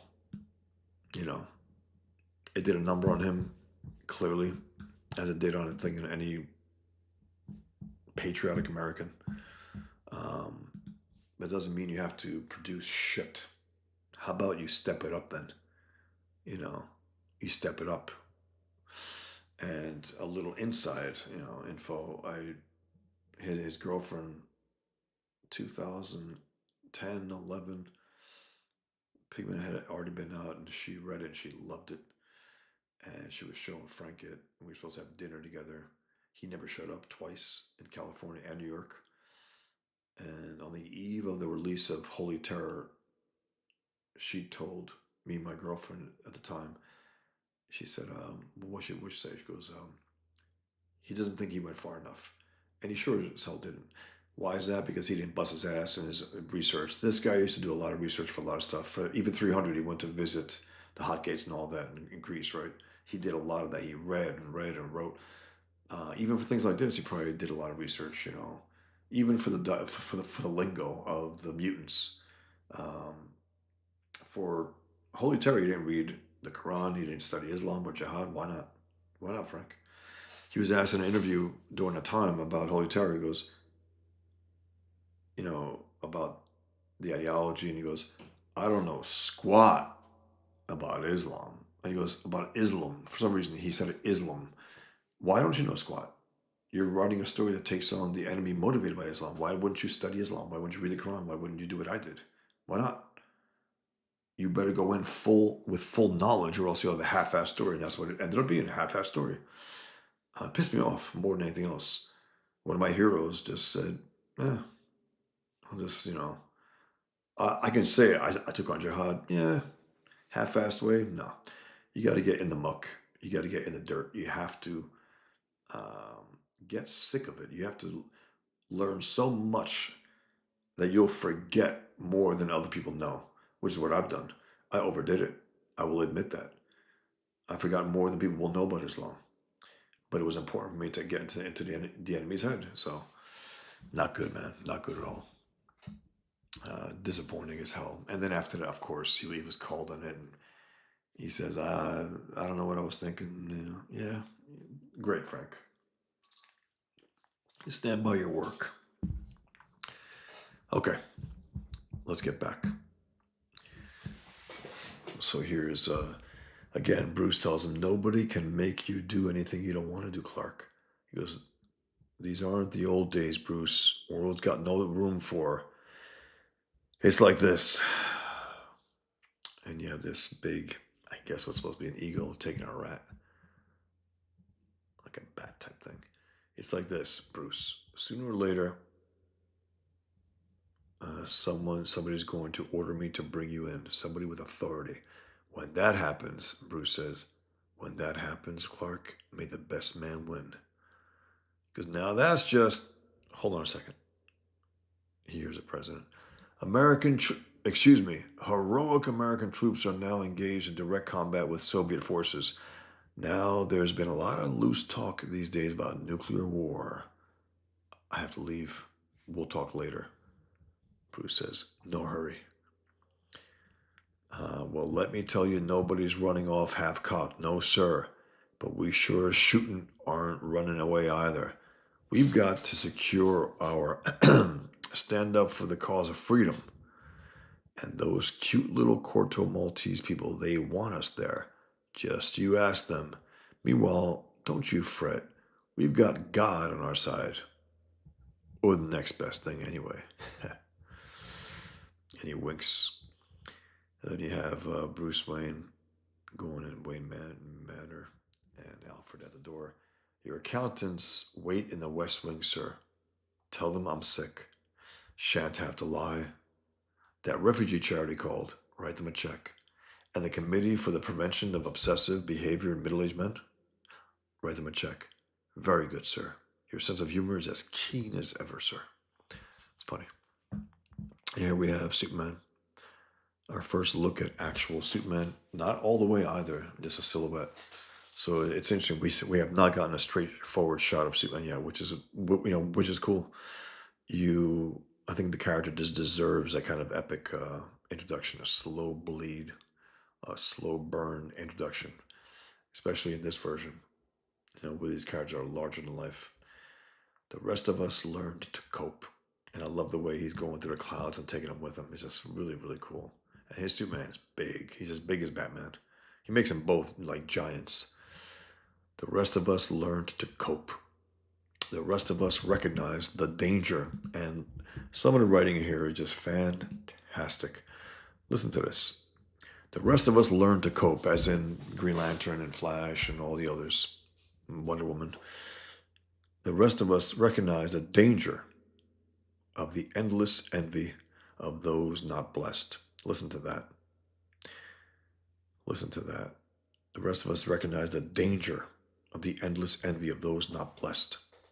Diana went back to her people, Hal went to the stars, and I have walked the razor's edge for so long. But you, Bruce, you with your wild obsession. Now look at this. He's like a one-man military going through those Russian plains. And then you have this madhouse here. Bugs. This one guy freaking out here. And then here's the Joker's guy, the bomb maker. He goes, guess you heard my place went up. Got everything out though. Set Mary, of course. Everything's all set for tonight, just like you want it. Here's your stuff. Don't forget to wear the nose plugs. Yeah, for his appearance on the David Letterman show, David Endocrine show. A sudden communications blackout in Central America for 500 miles surrounding Corto Maltese. That's the news. And here's Yindel. And again, this is Miller here. This is Klaus Janson. Klaus Janson, Miller inks. It looks like Miller did the bulk of this page. And then Klaus Janson's back here. Again, and I know this because I went through the entire book, the gallery edition, and you could see the specific points. That's Frank Miller's inks right there. At times, it's like he was inking with a razor blade. It's so brittle and thin, with no weight to it, no texture, no thick, thin lines. Clearly not a brush. It looks like a dead line pen. The rest of you will join me on the roof. This is Yindel talking to her force. That maniac is not getting away, and neither is the Batman. Any questions? Her last class is about to end. Go get Robin, Alfred. And should Miss Kelly have better ways to spend her evening? Batman's like, there's nothing better. 50-foot waves pounding the South American coast. And then Robin sees the car and she runs. Here's Bartholomew Wolper, that piece of shit psychiatrist. The only danger is possible harassment by the Batman. Just watch the show tonight. You'll see how harmless my patient is. He's a changed man. And again, while there are people like this, they get away with a lot of stuff, right? This guy comes face to face with his choice. He faces the consequences of being this reckless and evil. So Joker's like, more on the eyes. You want lipstick, sweet guy? No, I brought my own. Yeah. And of course, the piece just says, wonderful to see you show such interest. This guy looks jacked up, man. Look at that. The old timer. 7.5 on the Richter scale. Have those idiots finally done it? Maybe he thinks that a nuke went off. So here you got a Batcopter. Boop, boop, boop, boop, boop, boop. This is strictly an observation mission for you, Robin. You will stay in the copter. I don't know why they made that blue. Just keep it white to differentiate between the background, but whatever. You will stay in the copter. You are not to touch the controls. And again, this is all Lynn Varley here. It's all Lynn Varley within the copter. If anything goes wrong, just say boosters into the mic. It's voice activated computers. You wouldn't understand. Figure I wouldn't. Sit up straight, Robin. Yes, sir. Sensors read 8 police choppers in the vicinity of the TV studio. Yindel's serious about that arrest order, but I think she's in for a surprise when she sicks police on me. They'll see us soon. This thing pack a cloak? Yes. How'd you know about? Old news, boss. Have we got a lung buster of a show for you tonight? And here's Wolper. Just be yourself. People should have sex und sex und sex und sex all the time, David. Your sister Mary did real good for Uncle Joker, Bobby. You will too, won't you? Go screw, fat boy. Goddamn milk baby. These little touches are hilarious, man. These little bombs with attitude. And then you got this great shot here of Batman opening up the helicopter door. No, I will not teach you the program. Touch those controls and you're fired. We're getting a reading, Commissioner. Can't pin it down. Keep on it, Copter 2. Holy. Too soon, the pains start across my triceps and chest. I keep forgetting how much harder everything has become. How far I'm pushing it. 24 guns are locked. Batman, you are under arrest. He can fly. Nobody can fly. Guns ready. Hit the floods. I was wrong. These children don't know me. You are surrounded. Do not move. Fighting cops. It's been a while. Great line. Great line. You know, he fought cops when he first became Batman. He had to make an ally of Gordon. Fighting cops. It's been a while. Some great stuff here. Great design work. This whole panel here is fantastic. Coming down onto the city. The buildings are just right. Black on top, light on bottom. Nice shadow here. Really dramatic. Very, very good. It's a great pose there, too. Great handwork. It's been 20 years. Even my thermite is old. Open fire. Lucky, lucky. And then this is where you start seeing him drawing a little fat. Excuse me. You see him drawing a little fat.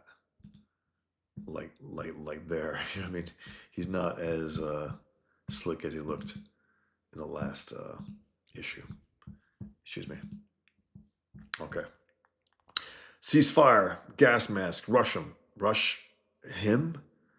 He's twice your age, boy. Find the nerve. Copter 1. Come in low and blow this shit away. Squad 2. Report. All cool here, Commissioner. They're just now introducing him. Over here. And then you got this one shot here. Another dramatic shot. The Joker, all out drama queen. Going in there and looking at the audience. And to what he says also. What can I say about our next guest that hasn't been said before? Paul? He's a kook, Dave. A maniac. A real lunatic. No, I mean it. He's a nut. So many faces. So different from one another. So few smiles. Damn. And again, Lynn Varley adds all this nice detail here to his coat, to his jacket. Very effective. Very nice. Miller clearly had this relationship with her. I'll just leave a lot of stuff open. You just go off, do your thing. Over there, I see him. Jesus, he's smoking, he's clearing, smoke's clearing. We got him. And Robin sees this, and she's ticking away on the keyboard. Wayne told her not to touch anything. And again, it looks different as hell here. Look at the Joker here. Look at him there. And look at him here. It's like a different character, a younger man. And then there he looks different. And from there to here. Oops. Sorry, guys. Apologize. Yeah, look at this. There to there to here. This is Miller inked right here. You can tell the previous two are inked by Jansen. A little more texture, a little more dark, a little more thick lines. Anyway, so let me read here. You're said to have only killed about 600 people, Joker. Now, don't take this the wrong way, but I think you've been holding out on us. This is a sensitive human being here, Dave. I won't let you harass. I don't keep count. And then he looks, takes a cigarette. I'm going to kill everyone in this room. Now, that's darn rude.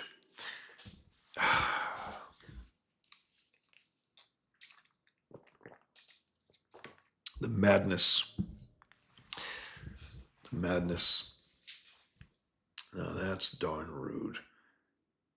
Just can't believe it. I'm already breathing hard. I'm going to finish this and get back to the comments. He just trying to break the tension.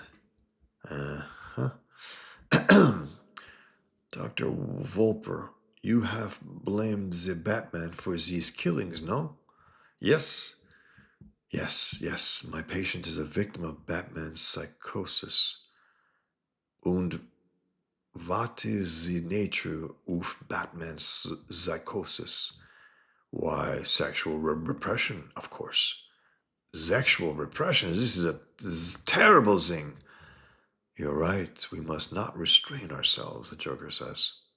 And you got this bomb as a toy child flying towards the place. And you got Robin typing in something clear.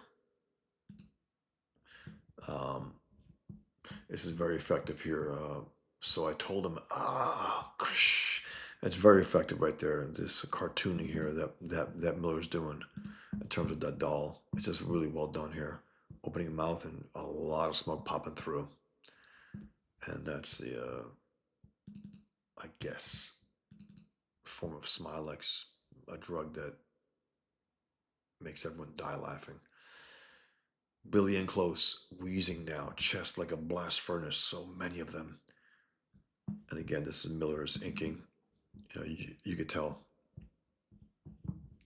big time that thin line, the faces here, everything has one weight to it. A sensitive human being.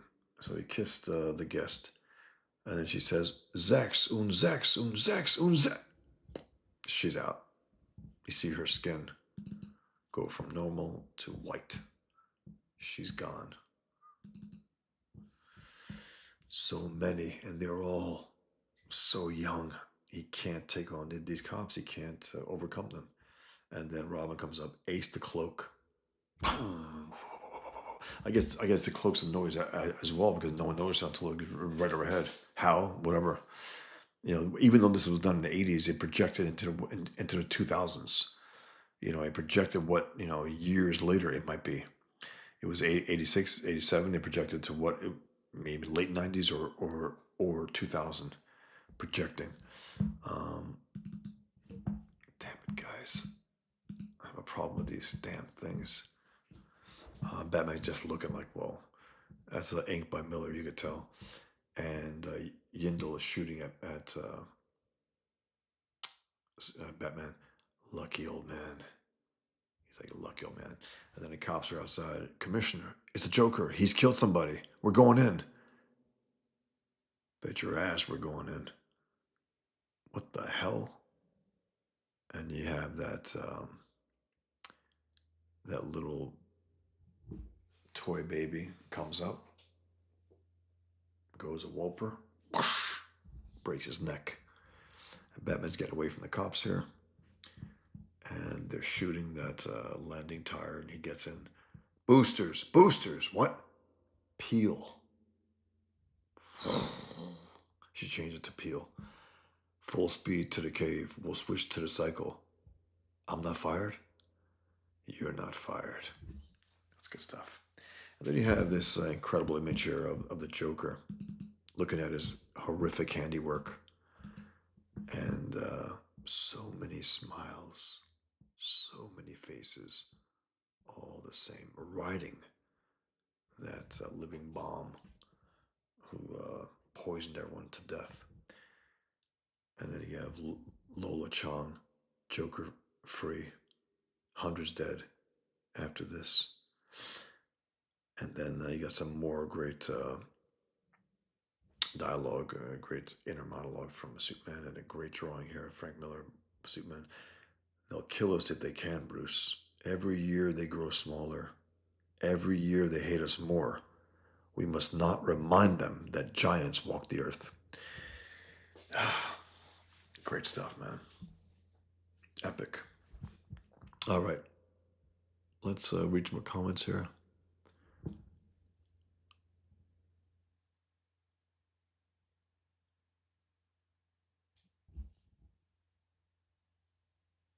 Oh, okay.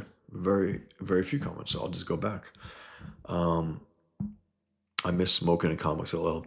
It's funny you say that, Mike, because the current story I'm doing, almost everyone smokes, and I love drawing it. And I even got a pack. I haven't smoked in years, but I even got a pack just to get a feel for it, just to get a look at the smoke and how it works um, and how it looks. So I took some puffs, but it was a Camel cigarette. Pretty funny. Mikey says, I'd make Poison Ivy high all the time off weed like Kevin Smith. That'd be cool to see the smoke surrounding Ivy all the time. Smoke is beautiful to draw. It really is. And that's why I'm getting a real kick out of drawing it in this story that I'm doing. And it's also a big FU to those who have tried to rip it out of. Look, man, smoke is smoke. I mean, I quit myself years ago. I know it's not healthy. Just I did enjoy it. I will say that. And also, it looks cool on in art. It looks cool in drawings. Whenever Miller drew the Kingpin smoking with a cigar, it was always really very effective. John Romita Jr. did that as well with the Anacenti Daredevils. It became part of the whole like drawings, like the backdrop almost. Uh, and it took a lot of space also, which is very, very cool. Um, okay, let's see. Huh. Interesting. 1 second. What is this? Okay. Okay. We must not remind them that giants walk the earth. It's awesome. Okay, so this is we saw what Miller was doing with the like playing cards panels over the other panels, right? But here we see this great use of that. This great use of that, and of course, it went all the way back. Sorry about that. We see what Miller is doing here. Look at this. You see all those body bags, and if you notice what he did here, the body bags went all the way around here. You know, fills up that entire page. Hundreds, hundreds dead. Um, very, very effective. We haven't seen that yet, where the gutters are black, but the gutters are black here not just for a cool reason, not just it's because of the body bags, the hundreds of body bags. It's very, very effective. So here's Lola Chang, the newscaster, urging the public not to worry. The president has placed strategic air commands on red alert. We won't make the first move, said the president, but we're ready to make the last. The Pope today declared that the church's stand on contraception will not change, despite yesterday's firebombing of St. Peter's Square. And in local news, this is Commissioner Yindel lighting up for the first time in years. As I was just talking about, it's pretty funny. My head goes light, and the smoke coats the inside of my mouth and leaves a patch of red hot gravel at the base of my throat. I stopped doing this to myself 5 years ago. Yeah, I mean, you think about it. You told the scumbags to not have this happen, to not have the Joker at that show. You tried everything you could, but unfortunately for her, she seemed far more focused in getting Batman than she did the Joker. That was her fatal flaw right there, and because of that, hundreds are dead, hundreds of innocent people, and they all died laughing. Commissioner Whitaker's gone all sick. He's just a rookie. Send him home, Merkel. Tell him it's all right. She's shaken to her core as well, and again, she just started smoking again after 5 years. Um, 206 were slain during the Joker's escape from the David Endocrine show, including host Endocrine and Dr. Bartholomew Wolper. The Joker reportedly used his deadly smile gas on the crowd. Commissioner Yindel refused to comment on this or on the escape of the Batman, which left 12 police officers hospitalized. Kyle Escort Service. There's Selena Kyle as a madam to a whorehouse. You shouldn't have come back, Bruce. They've changed. I wonder why he didn't make a color narration box for her like he did for all the other characters. He could have done something. He could have made it black with white letters. You know, they've changed. You don't know how they've changed. They'll kill you. Selena. Oh, Jesus. I need your help. It's very important. Click, check. You get the hell out. Ugh. The years have not been kind, Selena. Selena, you should be grateful I changed my lipstick. You are grateful? Yes, grateful. Now, your girl Elsie is escorting a congressman tonight, meeting him at his hotel. Why don't you call Elsie in here? The sons of the Batman have struck again in front of a dozen witnesses. They accosted a shoplifter and chopped his hands off. Jesus Christ. The shoplifting, that's the thing. These guys aren't doing it for any righteous reasons. They had their leader get his ass kicked and then they go for the other guy, but they're still savages. The shoplifter is said to have been carrying several magazines and a candy bar. As yet, police report no evidence to directly link the Batman to these crimes. It's a .45 caliber bullet, hollow point. It explodes in his chest. I feel the shock through his fingers. He's recalling the death of his parents again. For the 100,000th time, my father dies. Where'd you learn about computers, Robin? Had to learn something in school. It's funny. This I didn't pay for, Elsie. Shh. No, I mean it. I'm a happily married man. There's something you have to do for me, Congressman. Listen closely. Yes, closely. This unit has its own controls. How's it detach? I don't have a license yet, but quiet. I'm picking something up. A television transmission. He's still up there, Lola, dressed in nothing but an American flag. Congressman Noches pleading for a full nuclear strike on Corto Maltese. We're bastards. Let's act like no. The cop tries to save him, and he falls. And look at this. Look at this reporter. He loves it. This reporter loves what just happened. The congressman. He's down. He's down, Lola. He's street pizza. Commissioner Yindel is on the scene. Let's see if we can get her to say a few words. Commissioner, do you think the Joker... Get this clown out of here. I like some of the stuff that Yindel's doing, you know. And her attitude. It's pretty healthy. Gallagher's hearing about this. O'Halloran, ma'am. 6th Precinct. What do we got? It's no suicide, Lieutenant. The girl with him is from Kyle Escort. She's been drugged. Shut the joint down and pick up Selena Kyle. Yes, ma'am. Thank you, ma'am. Commissioner O'Halloran, ma'am. 6th Precinct. Anything I can... Something wrong, Commissioner? Stop that man! What the... Boom. Look at that. Boss, you turned the wrong way. Hold on. Son of a bitch. Batman in his disguise again. Very, very cool. Gets shoulder hit. You're hit. Flesh wound. Bandage it on the way. However, how much longer have I got? He's feeling it, man. You see the red eye there? Look at that. That's without the mask. His eyes are red. Bloodshot. All units converge on Kyle Escort. This is Superman again, as he's doing the work of his masters in the government. You were the one they used against us, Bruce. The one who played it rough. When the noise started from the parents' groups and the subcommittee called us in for questioning, you were the one who laughed. That scary laugh of yours. Sure, we're criminals, you said. We've always been criminals.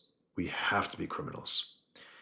I'm fine, Robin. Just pick that lock and like I taught you. We didn't see his training of her, but as you mentioned, he did train her. I don't know how much time has passed, but he's been teaching her a thing or two.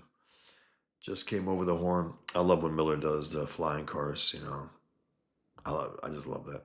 Just came over the horn. Nobody at Kyle Escort, Commissioner. Kyle's apartment, Merkel. Selena. Bruce. He's worse than ever. He beat the shit out of her. She's crying. How many more will it take? He's using lipstick, Bruce. Mind control. Elsie. And Robin, she steps on something. Sploot.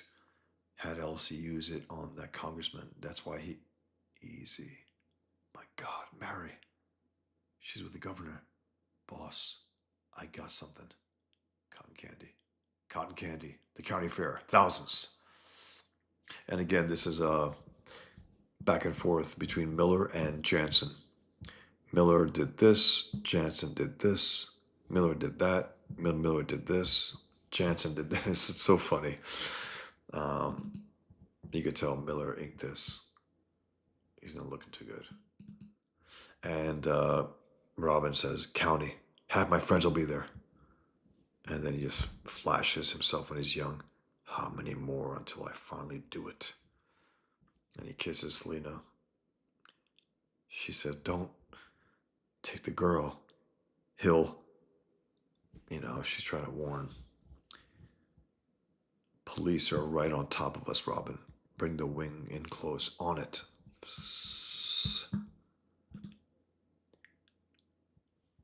She got here faster than I planned. Reminds me of Jim in the old days. That's a great shot of Miller's Batman there. He's huge. Kablam! Watch it. He's oof. Christ, I can't get a clear shot. Damn, he's Christ crazy. It's suicide. He smashed out the window. You tried to warn me, Jim, so many times. And look at the contrast here for the left and right. The left page is completely by inked by Klaus Janson. The right is inked completely by Miller. Janson left the cape and the cowl and the gloves and the boots and the shorts and the bat open to color. Miller inked it all black here, and it's just different. It's just a different look. And you can see this page on the right inked by Janson in the gallery edition. It's just a nice contrast to show the difference here. Check out this very, very cool bat glider ship of some kind. It's just cool as hell looking. Miller had a nice design there. You tried to warn me, Jim, so many times. You told me that I break too many of the important rules, that I made too many of the wrong enemies, that for all my tricks I've been getting by on luck. It's all a game of odds, you said. All it will take is one bullet. Hits Robin's attachment to the glider. Cold waves lap Gotham Harbor like they have all the time in the world. She doesn't make a sound. He grabs her by the glove comes off, and she's falling to her death. She doesn't make a sound, and she grabs his cape. He pulls her in, he hugs her. Good soldier. Good soldier. Ceasefire. Is that a kid with him? Boy wonder, got to be. Call Ingersoll, Merkel. Tell him to add child endangerment to the... Commissioner, this is Batman. The governor's life is in danger. I haven't time to save him. It's up to you. She looks like... And here's Superman again, going off on our enemies, the Russians, the Soviets. We almost threw a party when you retired. But then what's this? The PBI was in it, and things were getting out of hand. And there was the trouble with Oliver. Yeah. Oliver Queen, Green Arrow. Something happens. And again, they picked up on it years later in a Green Arrow issue that Chuck Dixon wrote, where Superman and Green Arrow were in some kind of conflict, and there was an explosion. And the idea is that he loses his arm in there to try to put it in sync with this, because there was a time where I think they were thinking that this is not an alternate universe. This is not an Elseworlds type thing. It's actual continuity. At least some editors believe that. So they were trying to do that, and it's mentioned here later, as you'll see. There was that trouble with Oliver. Do you remember why you retired, Bruce? No, just look at you. Yeah. He's like, do you remember why you retired? Because Joker killed Robin in a heinous way. You do it again, and like a murderer, you'd cover it up again. Nothing matters to you except your holy war. They were considering their options, and you were probably still laughing when we came to terms. I gave them my obedience and my invisibility. They gave me a license and let us live. No, I don't like it, but I get to save lives, and the media stays quiet. But now the storm is growing again. The hunt is down again because of you. He's bitter. He made a deal with the devil. And Batman resents that. Batman is actually defying that. He's defying that. And then here you got this horrific thing that the Joker is giving cotton candy to children with his bomb maker. Communications blackout continues at Corto Maltese, as do the bizarre natural disturbances. 100-mile-an-hour winds lash the port of San Concepcion, 60 miles down of Corto. And here's a Joker's narration, free cotton candy. I mean, the nihilism, the depravity, the obscene nature of his criminality is just like taking out all these kids just to kill them. No rhyme, no reason, no purpose, no nothing. They could put me in a helicopter and fly me. Listen to this. They could put me up. They could put me in a helicopter and fly me up into the air and line the bodies head to toe on the ground in delightful geometric patterns like an endless June Taylor dancer's routine, and it would never be enough. No, I don't keep count, but you do, to Batman, and I love you for it. Listen to what he just said. He can never get enough of killing, no matter how many kills. He's a communist. He's a nihilist. He's a Muslim. He's a psychopath. He's a terrorist.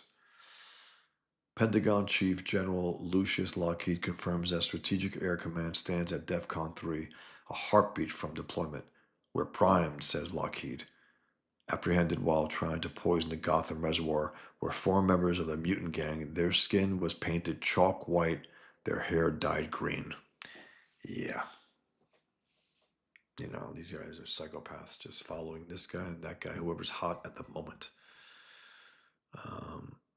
Joseph Schmuckatelli. I commented and then it was deleted. What's up? I don't know.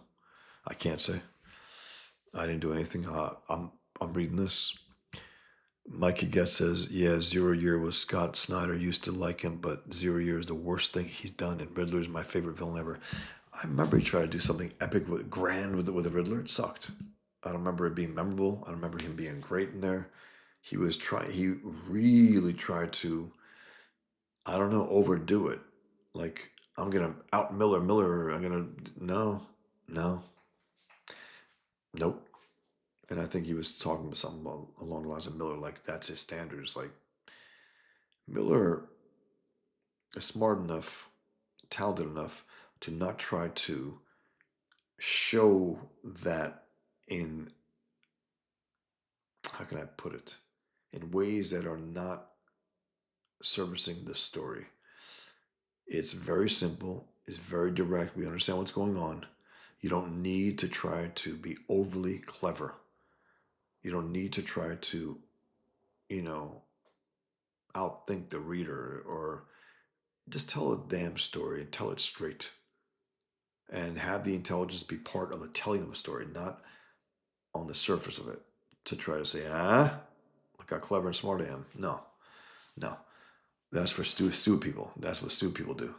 They try to make themselves come off as clever and smart, and smarter than they are. And that's what Snyder did. I don't remember any memorable story that he wrote. The Court of Owls, like, that's great. I don't know. Not at all. Not at all.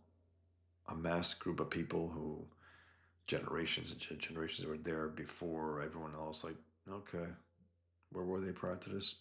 Okay. They were hidden? Sure.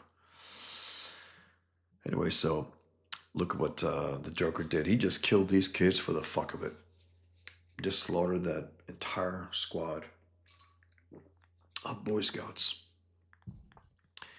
Somewhere a woman calls out for her son. Somewhere a Calliope plays the same tune again and again. A tiny hand tightens its grip on my arm. A girl of 13 breathes in sharply. Suddenly, her innocence lost. It ends tonight, Joker. And then you have the raging debate between Lana Lang and some other schmuck here. Maury. Lana, you astonish me. 15 policemen hospitalized, hundreds dead, and still you cling to this hero worship. Listen to how he did it. He conflated the 15 cops, in a hospital, and hundreds dead as in Batman. And still you cling to this hero worship, though how anyone can think of a de facto murderer, not the actual murderer, who's out, killing more, as a hero. Batman hasn't killed anybody, Maury. Now this is to set up this what's coming. Perhaps he hasn't, technically. That's why I said de facto, Lana, dear. Still, it's hardly a coincidence that the Joker came out of a 10-year catatonia, now of all times. Thank the nice man, Donald.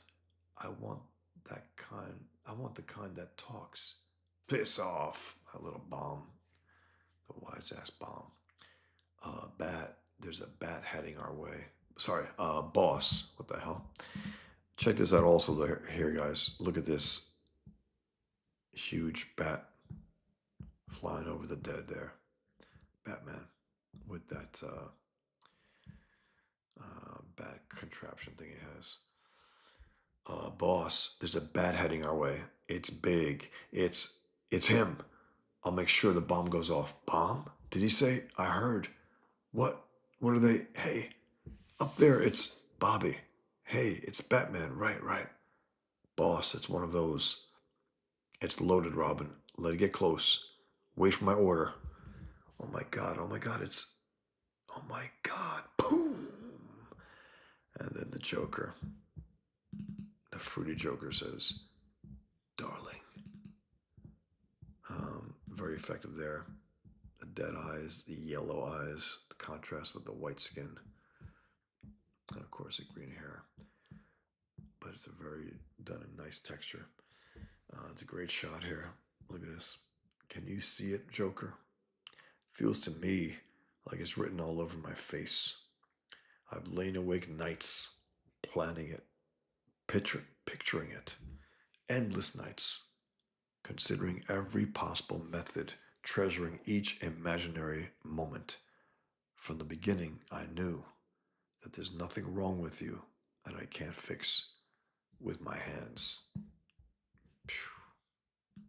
Hell of a line, man. Hell of a line. Blam! He's trying to kill Robin.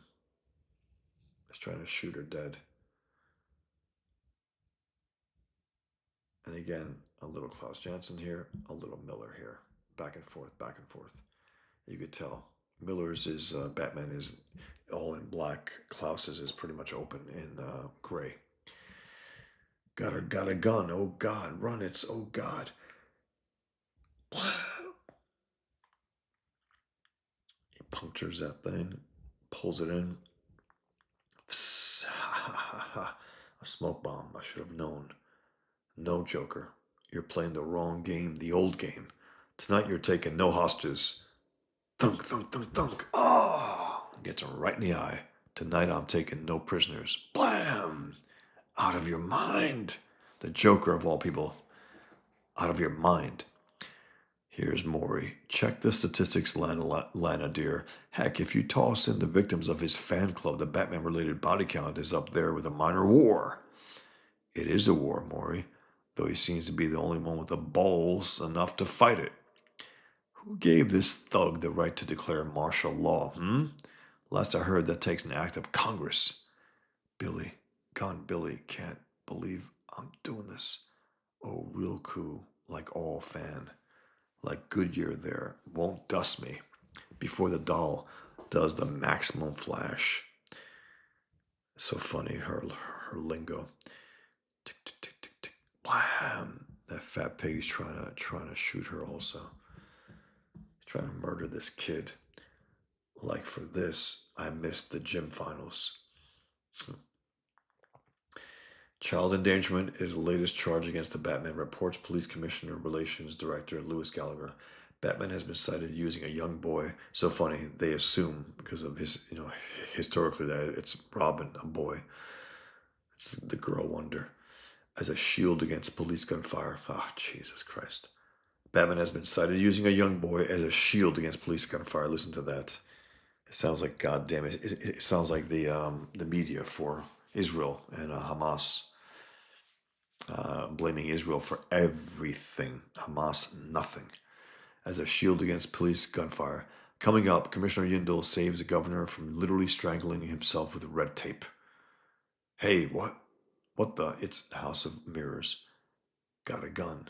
And the Joker still has the batarang right in his eye. He hasn't taken it out. Get out of. Got a gun. Run for it. It's him. It's. Oh, Jesus Christ. You're the Joker, right? Batman's gonna kick your ass. And he takes the kid. Boom. Irvine, California. That's added by Lynn Varley. Joker, put the boy down. You still got one eye left. Too slow. He hears the glass. Boom! He gets shot. He gets a good one in. Glanced off a rib.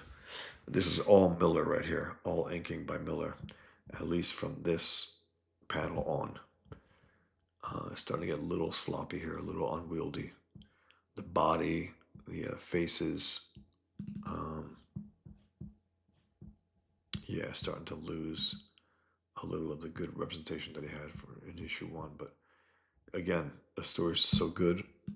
As I said, it didn't bug me then. Doesn't bug me now, but it's just noting it. Glanced off a rib, took some meat with it. He's fast as ever. Would have gotten me dizzy. Not dizzy, not already. I'm taking too long, giving him too many chances. He's taking too long, meaning to kill him. And he shoots him right between the eyes, but it's on the mirror. That could have been me instead of a mirror. That's right, Joker. Waste those bullets. Batman, he's getting away. Get up. You gotta kick his. Watch. Watch your language, son. And Joker's running away. This is too weird. The Joker saying that. And Miller's Joker is big, a little bloated, really. I don't get it. The Joker should be this lean, emaciated character. Again, he represents death in a lot of ways, and he should be like a skeleton, long and lean. Watch your language, son. Yes, sir. It's very funny. I like it. Watch your language, son. Yes, sir. Yeah, Batman is becoming a caricature. Miller's character at this point. By the 3rd issue, they tell me the Sons of the Batman broke up a 3-card Monte game this morning in lineup with napalm. Why hasn't Batman done something about those lunatics? Unless, of course, he approves. Somebody stop. Blam, blam. Bad girl. Somebody stop. No. Click, clack, click, clack, click, clack. Crazy if somebody stops. Slow learners out of bullets. I've got a chance. Out of bullets. Got a shot. Ace the bomb. Easy shot. Real good carry. Lunchroom or what? She hits one of the innocent kids. Like you've got all night. Some Robin. Real cool. Just ace it. Easy shot. Easy. Boom. Knocks the bomb out of the way. It goes floating away. Click, clack, click, clack. Boom! Blows up in the sky, innocent. And look at the Joker. He's running from Batman and telling people, excuse me. Boom! Boom! Shooting innocents on his way. Excuse me. Just blowing that person away. I'm too late for the one on the boardwalk. Very bad. You've been very bad. Too late for the 2 at the tunnel. Too late, too old. The last 2, Joker. My vow. It's bad. Don't know how long I can stay awake. He has a bullet in him. Had to finish him quickly. How many times do I have to say it, Maury? Batman hasn't killed anybody. Cold. Water's cold. No, it isn't the water. Yeah, again, it's a little strange looking Batman here, the line work. Boom. Robin's hitting him in the head. He's coming to kill her. It happens so fast, everybody's screaming. My cape goes tight. He starts breathing on me. Then he's right on top of me. Let me read some comments here. Hey, Hamilton. Just popping in to say hi, Bosch. Hey, have a great stream, and I'll catch the replay tomorrow. Absolutely appreciate it, man. Like and subscribe, folks. Please do. Thank you, man. And also, Backpig Man. Really, I'm going to pitch it right after this. Mikey says, Mikey gets, I got in fights over this comic saying Joker's not gay for Batman. LOL. It's hilarious. Frank was so good, Bosch. He was. What happened to him, brother? I'm sad about it. Me too, man. He was all-time great. In my opinion, the greatest comic book writer ever. Toth is the greatest comic book artist ever. If those two ever work together, my God. But he was great. Um, Drink, drugs, who knows? Got weak and stupid. Couldn't handle the spotlight the way he had it, like almost no one else in comics really. He transcended the industry itself. Went to, you know, I mean, there was even a movie done from about him, which I would never take part in a movie that referred to me as a genius. It doesn't matter if people think that. It doesn't matter if I think that. It's embarrassing. American Genius, Frank Miller, American Genius. You don't take part in that. Again, it wasn't a documentary made about him in posthumously. It was actually he was part of it. You don't do that, and I can't find that movie anywhere. By the way, it's nowhere to be found. It's not available on digital. Nowhere. I don't get it. Weird. But here we go. Then he's right on top of me. That disgusting Joker's bomb maker. Then he's right on top of me. So much of him, he's all over me. His hands are all wet. They scramble down my face to my neck. Just wants to kill her. And he's laughing about it. I can't breathe. He's giggling. Can't. He smells like milk. Then, then I hear this noise, and his fingers slide off me, and he flies, and his head comes right off, and she is just in absolute shock. Tears falling.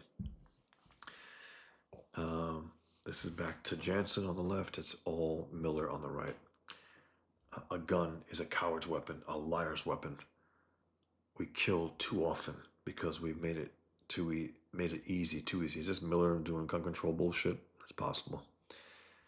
You know, because if you had a gun, you would have shot him, saved all these people tonight. Hundreds of people. You know, blow his fucking head off. We kill too often because they've made it too easy, sparing ourselves the mess and the work. Yeah, sure. This guy deserves nothing but a bullet to his head. It happens so slowly. It happens in 5 seconds. The blade is sharp. I barely felt it enter my stomach. So Batman is already shot, wounded. He has that broken arm. And the Joker is just slicing away, puncturing his stomach, making it 10 times worse. He's talking. I can't hear him. Something is roaring. I can't hear anything. His neck will have to do. He's moving more quickly than I am, stabbing. Think. That's an interesting shot there. He's cracking his head, trying to break his neck. The roar is fading. I hear voices, and you hear crack. And he didn't quite pull it off. And you got this piece of shit reporter giggling away at this horror. Sheer pandemonium here at the county fair, Lola. The Joker has been sighted. 16 Cub Scouts have been found dead. Dozens have been wounded by explosions. And Batman has been seen. He and the Joker exchanged gunfire in the crowd. Hey, what? Lola, they're evacuating the county fair. Voices calling me a killer. I wish I were. Okay, so you think people who are here running from the Joker, who they saw kill all these people, are concerned about calling Batman? You're a killer. I don't think so. That's just stupid stuff right there. But his retort here in his own mind, I wish I were. He goes, they're gone. The witnesses, I mean. Now again, you got this monster here trying to judge Batman, and it's working to some extent, which I can't stand. These guilt trips of these superheroes, I can't stand it. The morality has to be, strong to withstand anything like this. You got this monster presuming to judge a hero. I'm really very disappointed with you, my sweet. The moment was perfect, and you didn't have the nerve. Paralysis, really. Just an ounce or two more of pressure. And do I hear sirens? Yes. Coming close, you won't get far. But then it doesn't matter. If you do, they'll kill you for this. And they'll never know that you didn't have the nerve. I'll see you in hell. With a devil strength, he twists and twists. What's left of his spine goes. So he basically does the job that Batman couldn't do in order to blame it on Batman. And that's why he laughs. His last sounds are laughter. That's a pretty incredible ending to the Joker and Batman story uh, in this version. And he's laughing his ass off, and it's a very strong visual here too. Again, this is all Miller here. There's the version of this page that Klaus Janson drew in that gallery edition, but this is his Miller's version is superior. However messy it is better. However strange it is with he established him, as pretty bulky and built and stuff, and here there's no musculature there. Even when I drew it last night, I didn't put much muscles on the body. His arm's a little short there, but regardless, he says whatever's in him rustles as it leaves. The sirens echo through the tunnel. Tires screech. The world is growing dark and cold. You see blood going down, dropping from there. Look at that. And Joker's dead with a big smile on his face. Yeah.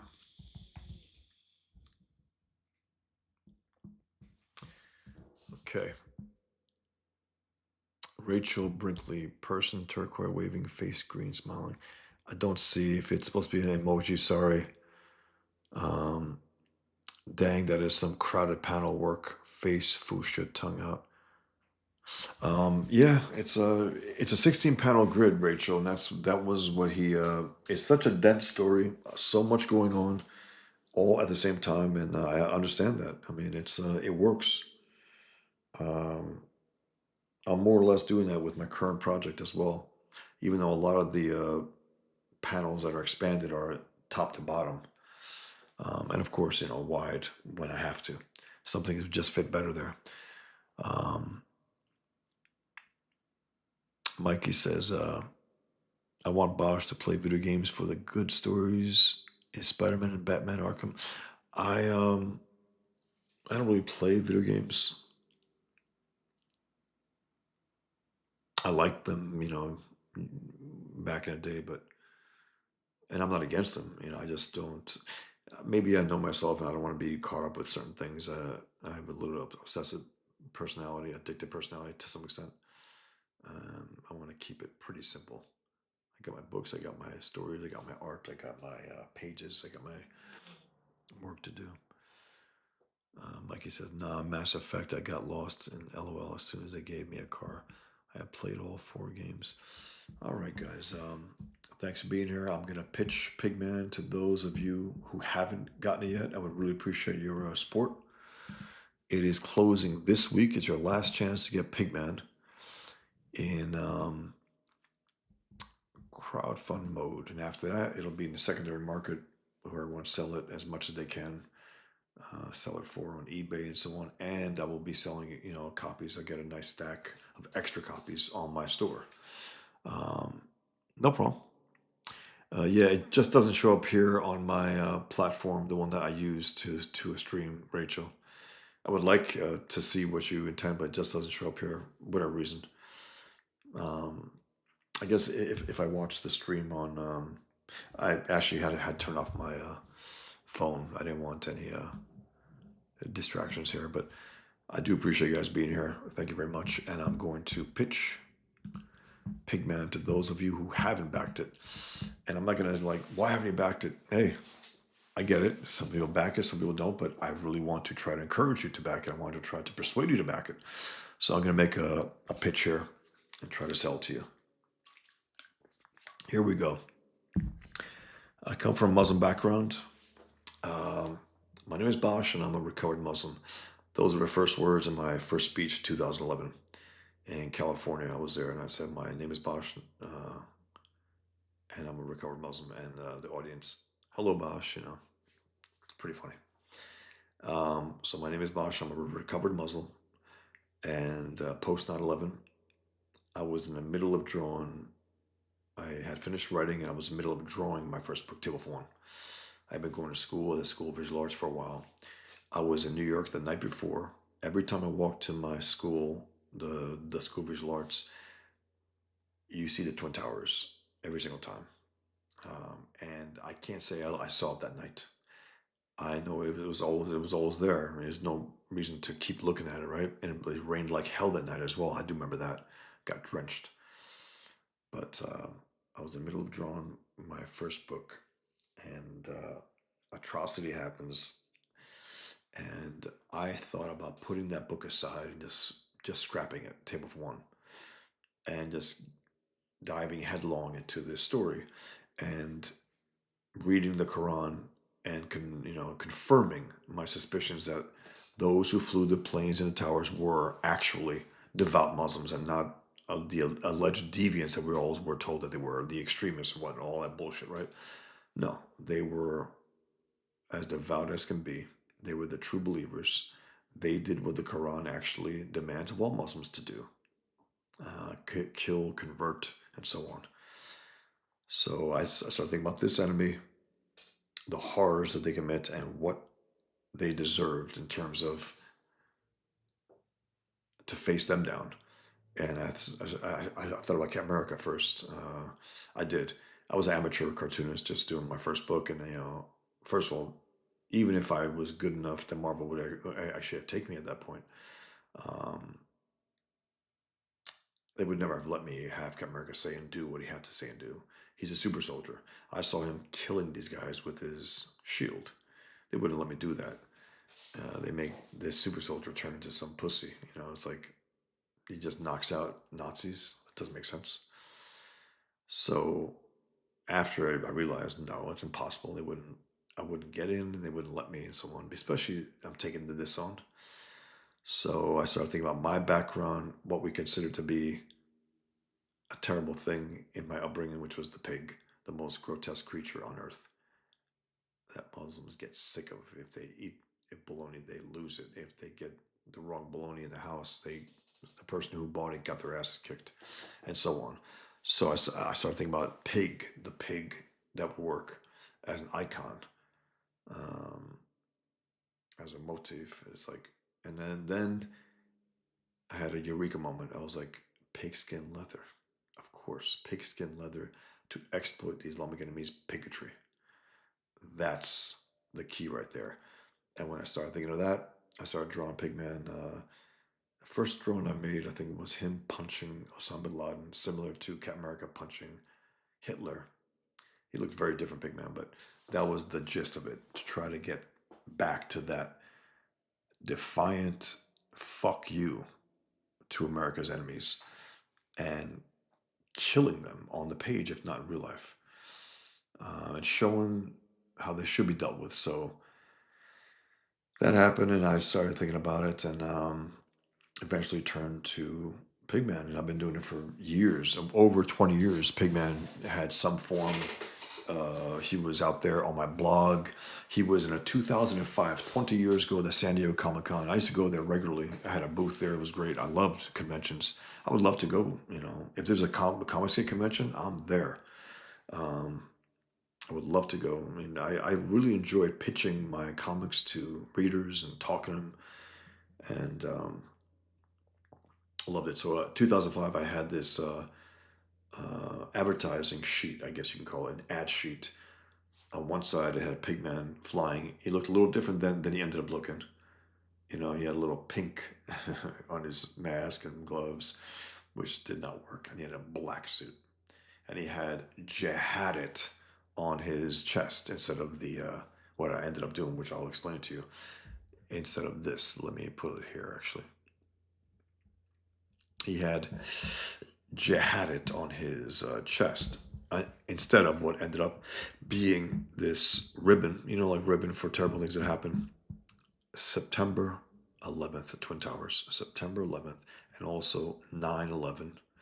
Those two dents make it three, Flight 93, and also the first attack on the Twin Towers, 1993, where they killed Muslims killed 6 people.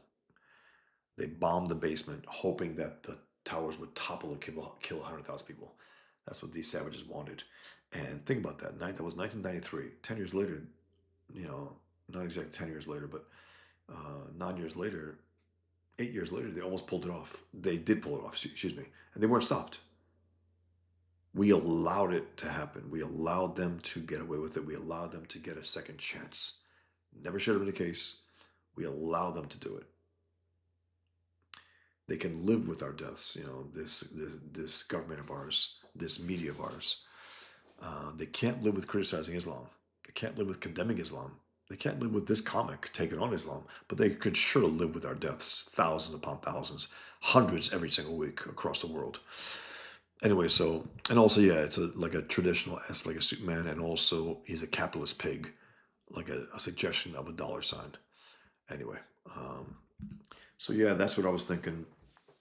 And on the ad sheet that I had when I was selling Table for One there, because I knew Pigman would be the next story, and I did end up uh, getting Table for One out, and I worked on it, and I had a little commentary within the double page spread that I had in Table for One of the customers getting a chance to talk.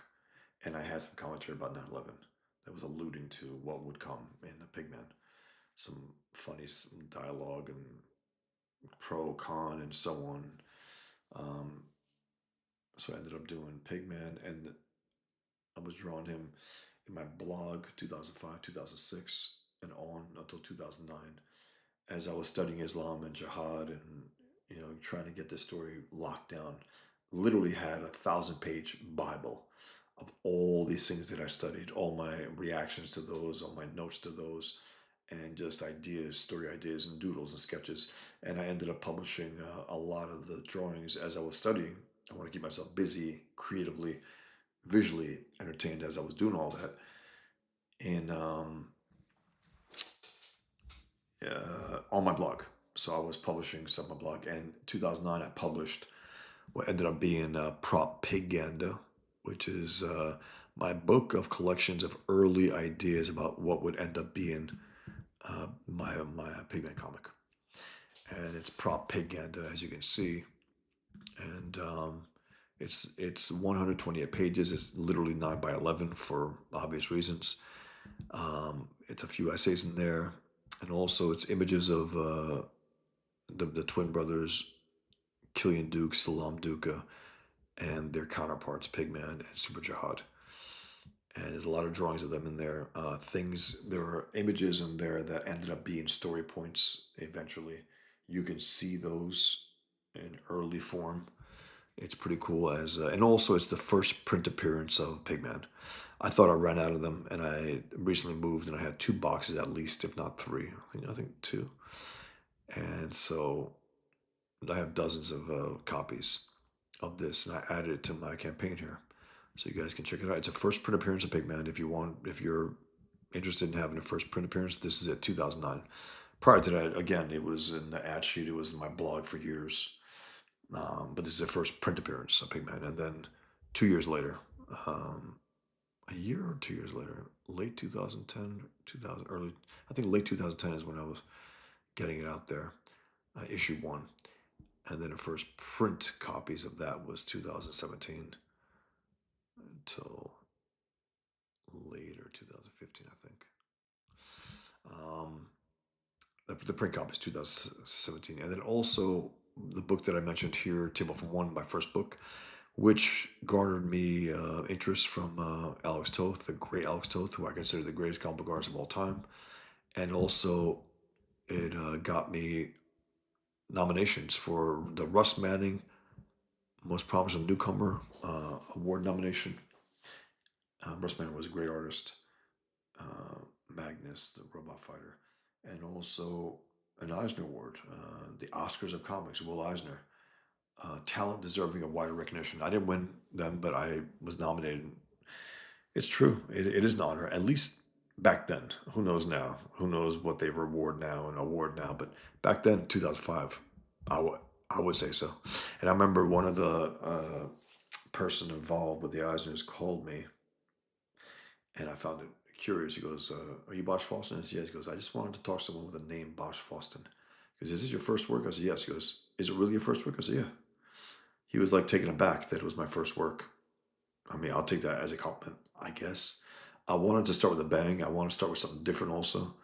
I wanted to start with something that is something that I understood, like a mini society in an underground restaurant in Manhattan. I worked in restaurants for years. It's like a little society there. A lot of conflict, a lot of interesting characters. And that's what I did. So I got a 9-page preview here, guys. I have 6 covers. I will have a closeout cover, a final 7th closeout cover on my day that I close. And I've been trying to find a home to close it. I haven't heard back yet. I'm not settled on that yet. I hope to find one, but if not, it'll be Sunday with me on my own channel. It's limited, but what am I going to do? That'll be the last day. But if I can, if someone can host it, awesome. Because this is it. This is the week that I close down my first campaign, and once I fulfill it, I will launch a campaign for issue 2, and so on. And then by issue 3, it'll be all new material. Now you'll get new material here as well, though, with remastered pages and extra scenes and different, a little more polished work. It'll be a better version than what you saw years ago. So that's my pitch, guys. I really appreciate your time. This is the old cover, which I turned up instead because this is the way it looked on the cover back in the day, right here. But now you can see it in a different way. And this is a stealth cover, and you can ask me what that means. I'll explain it to you. But I'd rather let you use your imagination. Um, so yeah, this is it, guys. And it's a transition between 2 different worlds, a Pigman world and the Killian world, the guy who writes and draws Pigman within the comic. Self-insert, all that, bring it on. Call me that. I don't care. I thought it was interesting to have to use my background and also to hit home the idea that this is about ideology, not race. It's about ideas, not race. People, you don't look Muslim. What does Muslim look like? What does Islam look like? Nothing. It's not a race. You got black, white, brown, Chinese, anything. Anyone can be Muslim. So I wanted to hit that home by having these twin characters have stylized versions of myself. But the only difference between the 2 brothers, they are twins, but one has blue eyes, one has green eyes. Green is the color of Islam. It's Muhammad, his favorite color. Whereas Killian has blue eyes, so he's like red, white, and blue. He's a white guy, red hair, blue eyes, all American. And Salam has the green eyes, just to differentiate. And the color of green is on every single Muslim in the story in some capacity. Light green, dark green, whether it's a tie, whether it's anything, a little lapel or whatever. The green is the color of evil in the story. Here's Dr. Muhammad. Here's wearing his green shirt. Here's Pigman going in the Hindu Kush, that massive mountain range, finding Al Qaeda. And this is the first clear look of Pigman within the story, right here. There he is. He sees Osama bin Laden. He's like, you. And this is my most popular cover, and it's also available as a print. The War Paint, Pigman War Paint. And that war paint is jihadist blood over his pigskin leather. So I appreciate, guys. I can pitch this anytime. I never get bored of it. You might. I don't. I love my story. I dedicated myself to it for many years, and I want to see it come out strong. I want to close this out really strong and dive into issue 2 in a more confident way. I just want to make sure that it gets the biggest shot at getting as many eyeballs as I can, as many backers as I can, really. So let me read a few comments here. Thank you for listening to my pitch. I do appreciate it. Okay.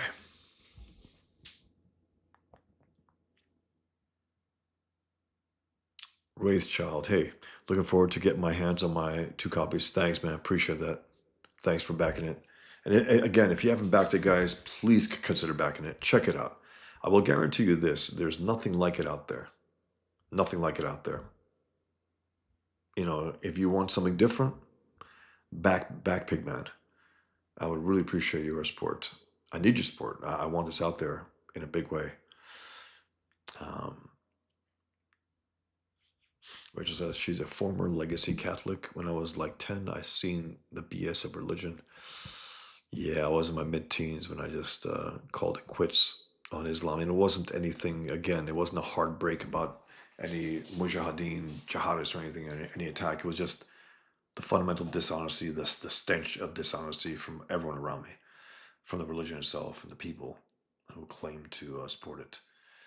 Um, huh. Mikey says, I love that. Me too. You single? LOL. Joking, but you're cool. It's hilarious. Uh, where it says, me single and trans if you're into that. P.S. I love my Ethan made Sal mug. I think I remember. Yeah, he does have that. Rachel's not the stupid Rainbow Brigade type.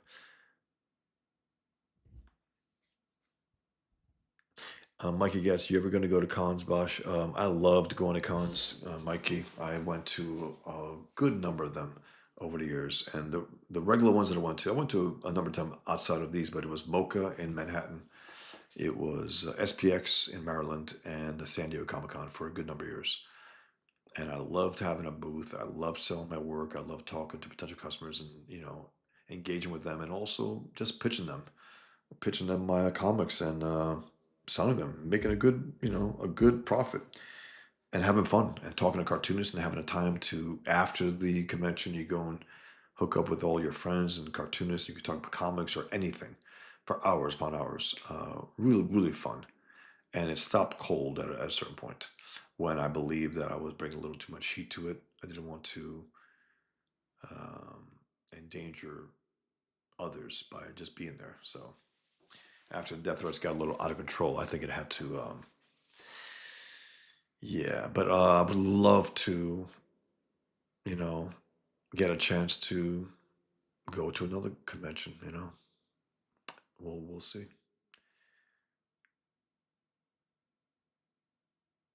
Rachel says Vancouver has a decent Comic Con called Fane Expo. Bosch, has the Quran been republished like the Bible? I know that the new editions have changes to them over the older ones. Yes, they do. And some of the stealth jihadists are working on diminishing the explicit calls for violence to try to fool the public, roping them in to try to live up to the big lie that Islam means peace. That's dangerous shit right there. But there's always the problem with them, for them is that there's always the more legitimate translations. N.J. Dawood is the translation that I got over 20 years ago that Daniel Pipes recommended and Robert sponsored. N.J. Dawood. Supposedly it's one of the most legitimate, authentic, and faithful translations. And of course, kill the infidels where you find them, cut their fingertips, kill and be killed, and so on and so on. So yeah. Mikey Getz says, I hope someone puts the sticker and propaganda on eBay. I want those, but already backed it. Yeah. Rachel says, gotta say that your pigman looks more menacing than Horseman. I hope so. He's, and again, there was a moment in time where I had him with a black mask and a black suit, all black. And it didn't work. And it was the eureka moment again because again, he does have a lot of black on him. And, if you see, it's like a crimson black, his suit. It's mostly black. So there's that aspect. But then I love the color rust. And when I thought about the pigskin gloves and that tanned look, that was it. That was my eureka moment. I was like, perfect. A nice contrast with the rest of the suit, and it looks warm and appealing in its own way. crimson red, mainly black with the highlights of red, and the pigskin, and that big fat belt buckle. That's more than just a buckle, just a belt buckle, as you'll see. Mikey says, "How dare you, Rachel Bosch should do a piece of him killing horseman." Well, I was asked to do. You know what? That's funny you say that because let me try to find it. If you those who haven't seen it, if you know, um, if you know of Frank Miller's Holy Terror, then you know of the Fixer, and I got a commission to draw the Fixer and Pigman, and using something that Miller said against him. I did this for a commission 7 years ago, maybe. And this is basically Pigman punching out Miller's Fixer. Uh, that lame book that he did, Holy Terror, the half-assed effort. And Miller said this in an interview about the book. I don't know squat about Islam. Why not, Frank? The Pigman's like, shut up, boom. And I more than happily, drew that. I thought it was a fun idea. The person knew about me being pissed off that Miller went so soft on jihad in his comic because he went soft on Islam, and it was fun. Uh, that poster would sell lots about Pigman fighting. What do you call it? Yes, Katie said she would close me, definitely, and I was in touch with Katie about that. I'm still waiting word on my request for something. So, but yeah, more than happy with that. Katie's been great. Thanks a lot, David. Thanks again. Appreciate it, man. About the stealth cover, you backed it. Rachel says, "Nice story in Art Bosch. Thank you. Makes my story of a mammoth among elephants look tame." It's funny, but appreciate it. David also says, "Table for one sounds cool." Thanks, man. I worked in restaurants till my mid-20s. There are some characters in that line of work. Absolutely. No doubt about it. And that's why, it's like a mini society, really. You got all these characters cooped up in a place for hours upon hours upon hours of the day and night. And I thought that would be a good way for me to introduce myself to this medium that I love and bring a little authenticity, something real, and, exaggerate matters clearly. Turns to, you got fight scenes in there, you have weapons, you have certain things, and you have a lot of fun too, a lot of conversations and villains. A number of villains in there, and just some mediocrities as well. So thanks a lot, guys. I really appreciate your hanging out with me here. I really enjoy doing these streams. I've been doing them for about a year now. Um, took me a while to get used to it. Took me a while to even become, part of Comic Skate. I mean, I was always on the outskirts. 2017, checking out Ethan's channel, checking out your boy Zach, and always lurking in the background, commenting here and there, but not taking part. Call me naive, but I was like, you know, I am a I'm an individualist. I'm a loner by nature. It's strange for me to be even part of any kind of group, even however unwieldy it is. But I'm more than happy to be here, and I do appreciate your support, Confiscate. Thank you very much, man. Um, Thanks, man. Mikey, I remember your first stream on Trashcast, and now Pigman's here. I'm glad you joined the Kings. Me too, man. I appreciate it, Mikey. Thank you very much, man. Yeah, it was. Ethan was with Paul Ravoch reviewing the horrific Yaira trailer, and at the end of that show, he told cartoonists, "Hey, if you're a cartoonist and you want to come on here, let me know." And I went right to my computer, messaged Ethan. I said, "Hey, Ethan, you may know from me. I know." He goes, "Yeah." He goes, "Bosh." He goes, "You want me on tonight?" I said, "Yeah." It was great. That was it. Awesome. And we knew of each other clearly. He says, "Your reputation precedes you." And within not that long, actually, I launched Pigman. It was very, very cool. Actually, it took a while. It took a while for me to figure it all out and stream. And thanks, David. Appreciate that, man. Thank you. I'm getting back to you with one. Thank you very much. It's something that's it's very, very different than. I love the fact that I got 3 or 4 books, and they're very different than each other. Very different. I really like that. It's important to because we have a lot of things to say, and sometimes they're very different than from each other. And I appreciate that aspect in artists. But thanks for being here, guys. I do appreciate your engagement here, very much so. And back Pigman, it's your last chance to do it until it goes out there in a way that'll be a little more inaccessible, a little more expensive. Again, on my own site, I'll be selling it, and people will be selling it for however much that they can sell it for on eBay and such. And it's the first Pigman #1 that you'll ever have. Thanks, man. Thanks, Scott. Friday payday, absolutely. It's the first Pigman #1. The old series was called The Infidel featuring Pigman. I try to, I think I try to bring in the brothers, and I say, keep it simple. Pigman. That's it. And here's the synopsis, the short one, again, one last time. The Islamic background of twins comes to the forefront of their lives on 9/11, which is echoed by the comic book within Pigman versus Super Jihad. Yeah, Rachel, I feel you about being a lone artist. Yeah, it never dawned on me that I could be part of something like that. I just like, I do my thing. I sold my books to my email list, and whenever I, you know, printed them, I sold them, and I always sold out of them, which was great. And now I have like 3 or 4 books out of print. I have about no, actually a dozen each of my Mama cartoons 1 and 2, and I also still have a nice chunk of the flip books that I have. My Muhammad flip book on my website, bossfalls.com. Check it out, guys. So I appreciate you being here, guys. Thank you very much. Thank you for your support. I need it. I definitely do. I want this to have a strong finish, a strong closeout.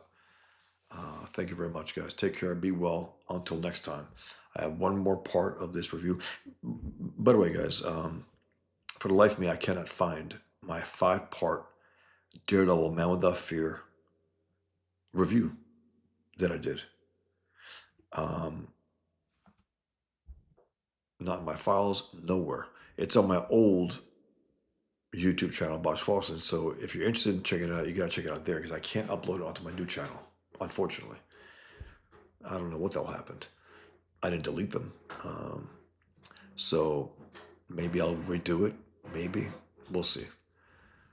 I don't know how I can bring them to my. I can't access my old channel, so I can't even bring them to my new one.